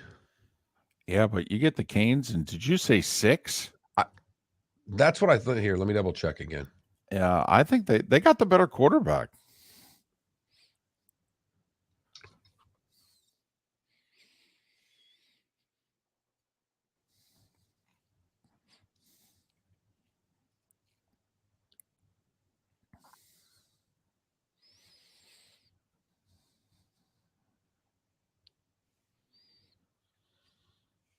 Yeah, I got it. 5.5, 6.5 is where I'm seeing that game.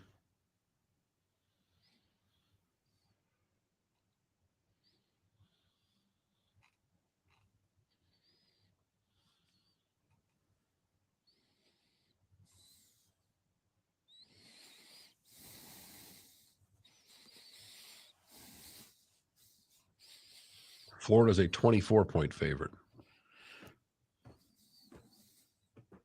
We're coming back.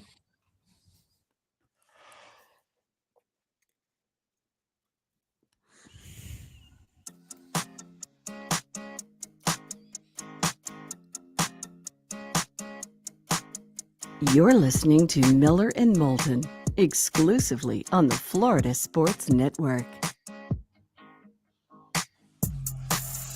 21 minutes past the hour. Miller and Moulton, Florida Sports Network, floridasportsnetwork.com. Thanks so much for being with us. Poll question.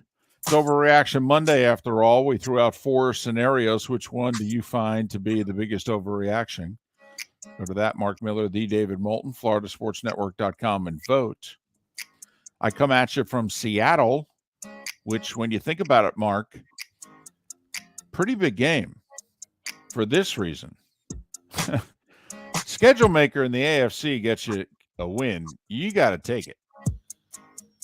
And Broncos in the same division, obviously, as Chiefs, who look great, Chargers, who beat the Raiders head-to-head. So you get Seattle on the road, and you're the second biggest favorite of the week at 6.5. I mean, only the Ravens at 7 were a bigger favorite this week than Denver is tonight. And everybody's going to talk about Russell Wilson, this, that, and the other thing. Hey, Broncos have had 5 straight losing seasons, man. They need a win. They do, and well, Russ is going to have a chip on his shoulder tonight because Seattle's basically just said what pond scum he is. I mean, they have. Yeah, I'm laughing because it's true. I mean, he only brought him a Super Bowl, the most success the franchise has ever had, and they couldn't say enough horrible things about Russ after the fact. I think Russ wants to say a little something tonight on the field, if you know what I mean. But it does seem that Baker Mayfield's former teammates liked him more than Russell Wilson's former teammates apparently like him now. Like, Baker did have numerous Browns people who, greet before and after the game, what seemed to be very genuine embraces and what have you. Hey, even during the game. I mean, a couple of times on some plays where, there's a difference between a little tap amongst oppositions than growls, if you know what I mean. So I'm with you there. Well, but there was talk of that when Russ was there. Richard Sherman made comments, 3-4 years ago. And that basically people feel that Russell Wilson's a bit of a fake.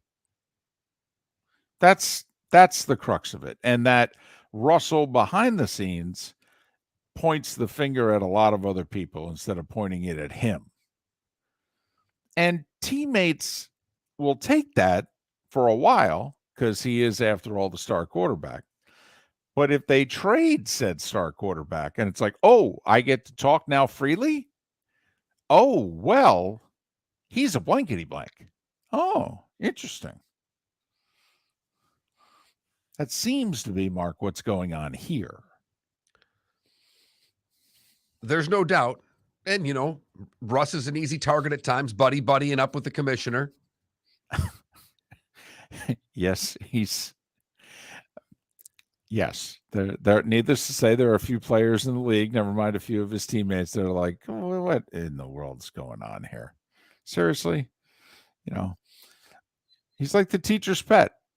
All right. That's basically, it's like, oh, you're going to sit in front of the class and, you're the one that's going on parent teacher conference night. You're going to sit here. You're going to greet all the parents at the door for them, right? You're going to volunteer for that. Are you, Russ? That's great. I think that's a really good analogy, that he's the teacher's pet.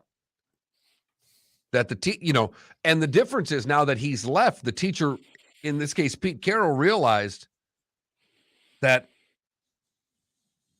I picked the wrong guy perhaps to be my pet, because Pete wasn't all that upset to see him go either. And that's his franchise quarterback. I mean, it's obvious this team's not going to be as good this year. But apparently Pete was the one keeping him there. That there were others, John Schneider, and others who were willing to make this move a year or two earlier. And Pete was like, no, no, no, no. And apparently Russ and Pete have a good relationship. But from what I'm told, Russell Wilson is going to be booed loudly tonight. And that seems, look, I get the team, David. I really do. If the team didn't like him for this, but from the 12th man there in Seattle, they kind of take that a little more seriously than a lot of other places. He did win him a Super Bowl. Oh, took him to another one. And they're going to boo him uncontrollably. Well, apparently he is losing the PR fallout here. Because, when you're not here to do a daily PR defensive, it's real easy to lose the PR fallout. But the big tell was 2-3 weeks ago at a Seattle Storm game when Russell taped a greeting for Sue Bird. And so she's watching one greeting after another on the scoreboard, and then Russell Wilson comes up, and 18,000 and change apparently booed him as one.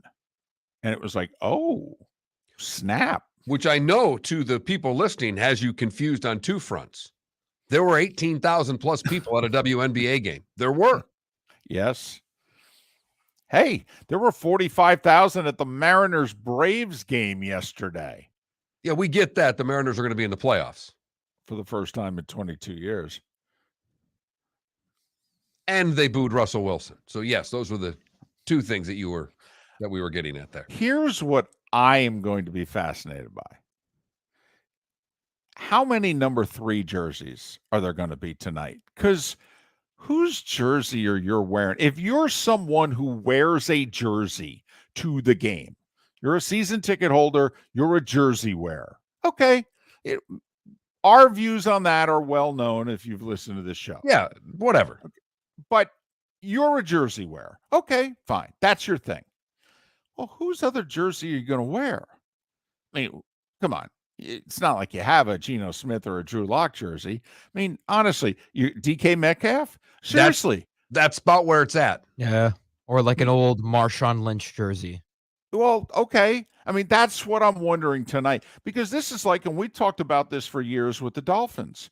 Well, who the hell jersey are you buying? They just didn't really have a marketable, this is my guy. Even Tannehill was never really the guy for Dolph fans. Now they've got a bunch.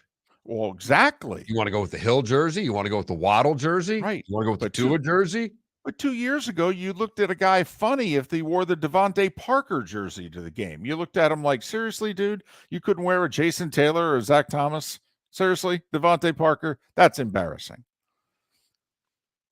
A lot of Jarvis Landry jerseys, too. Okay, there you go. A few of those for a while. Right.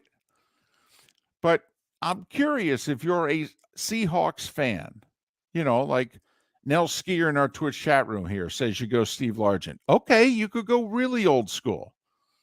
Nothing wrong with that. Hey, man, I can't say much. I have a Dolphins Danny Amendola jersey. That's just because you buy them on the clearance rack. So Exactly. that I at least give you credit for, that you run to the clearance rack to figure out what really bad Dolphin jersey you can buy. That's a rare one right there. But I'm curious if apparently they're now unhappy with him. They've turned on the teacher's pet. So because, I've been coming to Seahawks games a lot in the last 4 years. That was the jersey. Over 80%. And the rest of 12 on? You had 12 jerseys. You had a little Marshawn, and you had certain members of the defense. Little Richard Sherman here. The linebacker just signed with the Rams. But it was 80+% you saw Russell Wilson jerseys. So I'm curious tonight. Okay, what's the jersey of choice tonight? How many people are going to be wearing a 3 jersey and then booing them during pregame introductions? That's the part that's going to be fun, and I'm guessing that's going to be handled in your production meeting of making sure you get some of those people in the Russell Wilson jersey to be booing Russell Wilson to put on camera for that appetizing shot. Miller and Moulton. The good, the bad, and the ugly. Today was a day when. What's on tap? We'll try to do it in order. It's all next on Miller and Moulton on the Florida Sports Network.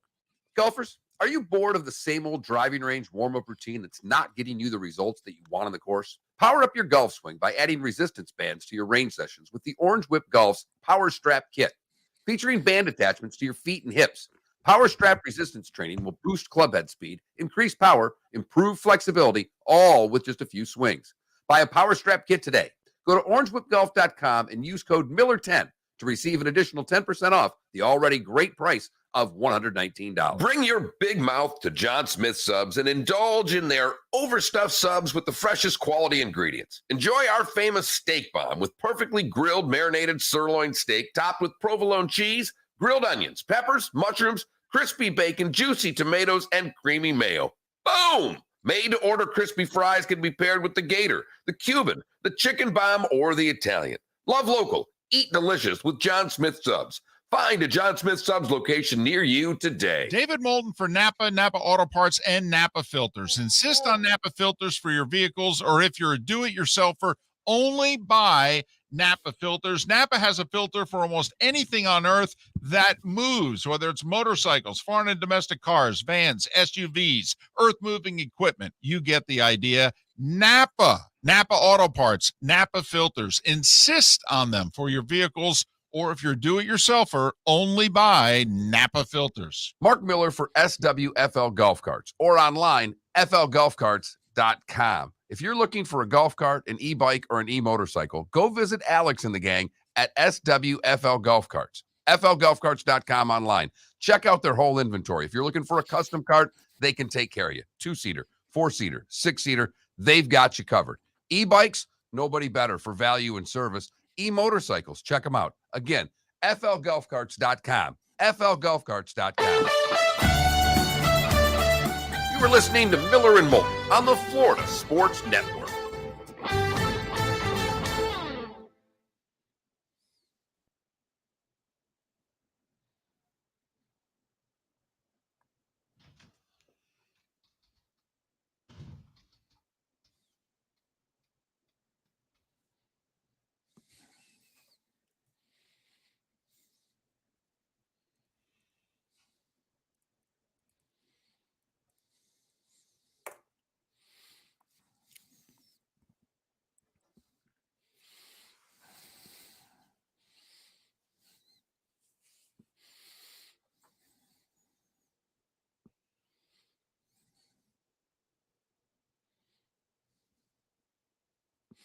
Wow, Ricky Waters. Covered him in high school. Covered him in Notre Dame. Was a big fan.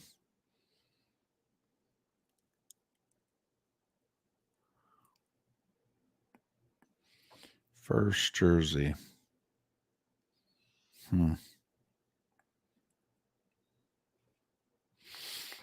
Don't. I know I had a Lions jersey as a kid when I got my tonsils out because I've seen a picture with me with it on, but I couldn't tell you what player it was. Yeah, don't mock me. We didn't have a lot of money. I can never recall a jersey being purchased for me until someone, and I'm guessing it was my mother, had a Rangers jersey and they put my name on the back of it with number 34. Because at the time I was a John Van Beesbrook fan, the goalie. I had a Michigan State jersey. I had a Lions jersey as a kid. But my favorite was my dad went down for a work trip. They had opened, we had a Saginaw Steering Gear was a big employment place. And they sent my dad down to the new steering plant in Alabama to do whatever. And he came back with a number 44 Alabama jersey for me. And I was in 6th grade and used to wear the ever-living out of that Alabama 44 jersey. I thought that was pretty flippin' cool. But I had a teacher who was from Alabama. This is, I'm 5th grade, 6th grade. And she goes, "What color is that?" And I'm like, "Maroon," or something like that. And she looked at me and she said, "Boy, that is crimson. That is crimson." Little did you know that was your first introduction to college football. It really and truly was. And I remember that like it was yesterday. That's 40 years ago. It was my math teacher, and she just looked and said, boy, that is crimson. Boy. Yes, ma'am.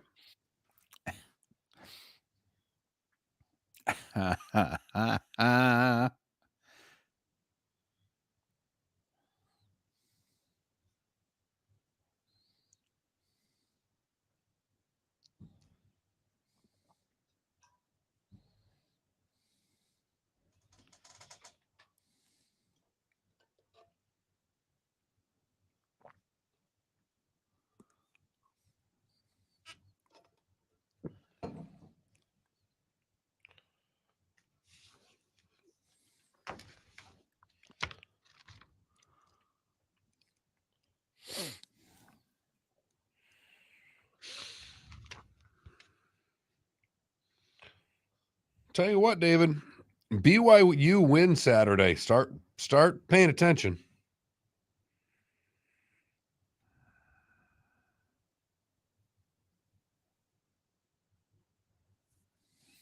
No. They're at Oregon Saturday. They have a tough schedule. They do, but everything's at home after that. Except for Boise. Mrs. Stricker was her name. Still remember her name. She was a math teacher. She was cool, but she was from Alabama.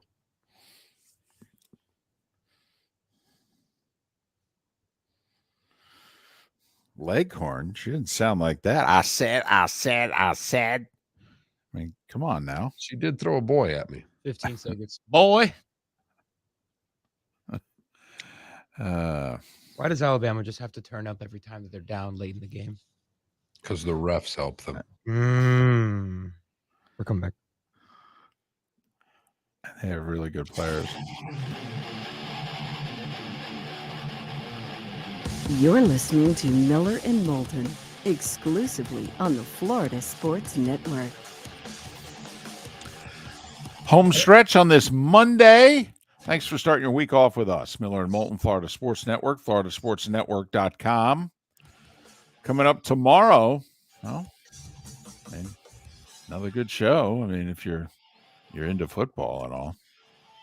I mean, loaded with guests, and I mean, if you're into that sort of thing, it's what we do. That's all I'm saying. Pat Kerwin on the show tomorrow. Speaking of guests, he'll help us break down week 1 of the National Football League. David Sampson will join us tomorrow. Talk about all the rule changes that Major League Baseball instituted late on Friday, which I haven't even brought up today. Huh? Come on now. I know. A little something for the effort. Saving it for David Sampson tomorrow. Be very curious what his thoughts are on this. Somehow I think he's going to be anti, but I have no idea. Happened to listen to a little baseball talk over the weekend, and boy, oh boy, the baseball person's just beside themselves on this. It's the worst thing that's ever happened. Well, I will say this. When our show was done on Friday, so I get in the car, and I turned on MLB Network Radio. I did. I admit it. 10:02 or whatever it was, I turned it on. But it was for this reason, because apparently they were like meeting at noon. So I knew what they'd be talking about.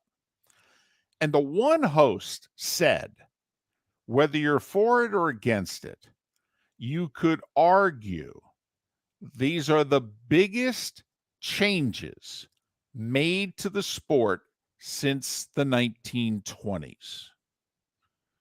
Because if you want to bring up the designated hitter, he's like, well, okay, but that was just one thing. You know, this is, and he starts rattling off all of the changes that they're making. And he goes, you could argue, and I think win the argument, that these are the biggest fundamental changes to the game itself in basically 100 years. And if you frame it that way, imagine if that was done to a sport that most of you really liked and cared about. You'd be like, oh, Wow. I think you can expand that even further in that I don't know of any sport that's made this drastic of rule changes at once. You know, over the course of 100 years, hockey, basketball, football have all made major changes to their sport, but not at once. Right. Like you and I, we were pleasantly blown away coming out of the hockey lockout last year there when they, made a couple changes at the same time. We're going to allow for the 2-line pass, and then also you don't have to race to touch it up. It's only going to be get to a certain point. We'll just award it to whichever team or wave off the icing. And it has created much more flow within the game. And you and I were on board with the changes that they made, but the hockey world freaked out at the time that they made those changes. They did. And this is even a bigger change. So I think it's a great way of putting that. I'm for all of them. They came close. If they had to put the automated umpire behind home plate, they had to hit a home run for me. And I know we have to move on to other things here. Final thought, though. The gentleman who, Mike Farron, is the host who said it. And I'm not a fan, by the way. But Farron also said, you know why I don't think these changes are going to appear as radical as I'm presenting them? Because we've been talking about some or all of them for 8 to 10 years. And in a way, Mark, is it going to be kind of like college football and the playoff and what have you? Now, we're going to have certain people are going to have home games. Well, we've been talking about this for years, so it doesn't seem like a big deal. It's actually a really big deal.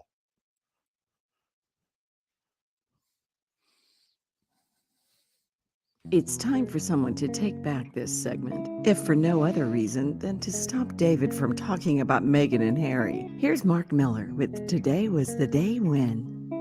Do you see Thursday Night Football numbers were down year to year, and they attribute most of it to the Queen dying? The article that I saw is like, how many people tuned away for coverage? Come on. It was one of the excuses they made because week 1 on Thursday Night Football was down. Okay. Just one of the things they just pointing out what was in the article, David. I know that's what you were doing Thursday night, locked on CNN. That was a no. We start today in 1911. Now, don't get me going about the whole drama, the kind words that they're now all trying to say to one another. William and Kate inviting Harry and Meghan to greet the mourners with them. Oh, no. I'll do round stop coverage of that. And you can catch all of that on E! Exactly. Or the cable network, because apparently they haven't covered anything else for 4 days. 1911, the last time that Cy Young and Christy Mathewson would face off against one another, the two Hall of Famers. Cy Young would win 11-2. Today in 53, the Brooklyn Dodgers clinched the NL pennant earlier than any other team at that point. They would finish the season with 105 wins. Today in 1959, Bonanza premieres on NBC TV. In 64, A Fistful of Dollars premiere, bringing in the spaghetti western on Clint Eastwood's first leading role. The Monkees premiere in 66 on NBC. Maude premiered today on 1972 on CBS. Pink Floyd releases Wish You Were Here today in 75. Connors wins his second U.S. Open in 76, beating Borg in 4. This mainly for David and I. Today in 78, Taxi premiered. Ugh. Such a great show. And you look at that cast now, and you're Right. like, damn. Absolutely. Did they do a good job. Yaz gets his 3,000th today in 79. In 81, Tracy Austin wins her second title, beating Martina. And the Smurfs, our first broadcast in North America. The significance, by the way, of that Tracy Austin win over Martina. Martina won the first set 6-1. Austin wins back-to-back tie breaks, and Martina made a bunch of errors to blow both tie breaks, and she cries publicly while accepting the second-place trophy. And the American crowd, which had never fully accepted the Czechoslovakian defector, comes and rousing ovation for her and what have you. And she has talked about how I was perceived in America actually changed after losing the 81 Open to Tracy Austin. And I thought he was going to say that Smurfette was the first cartoon character with daddy issues. In 82, Connors wins his fourth, beating Lendl in 4. Doc Gooden sets the rookie strikeout record today in 84 at 251. A bunch of U.S. Open stuff here. Federer wins his first in 04 in straight sets. Joker wins his first in 2011, beating Roth in 4. Federer would win 5 in a row, 04 through 08. Lost the 09 final. I don't think he's won it since. Those born today that are no longer with us: Jesse Owens, Barry White, Animal, the Road Warrior, Neil Peart, drummer for Rush, and Paul Walker.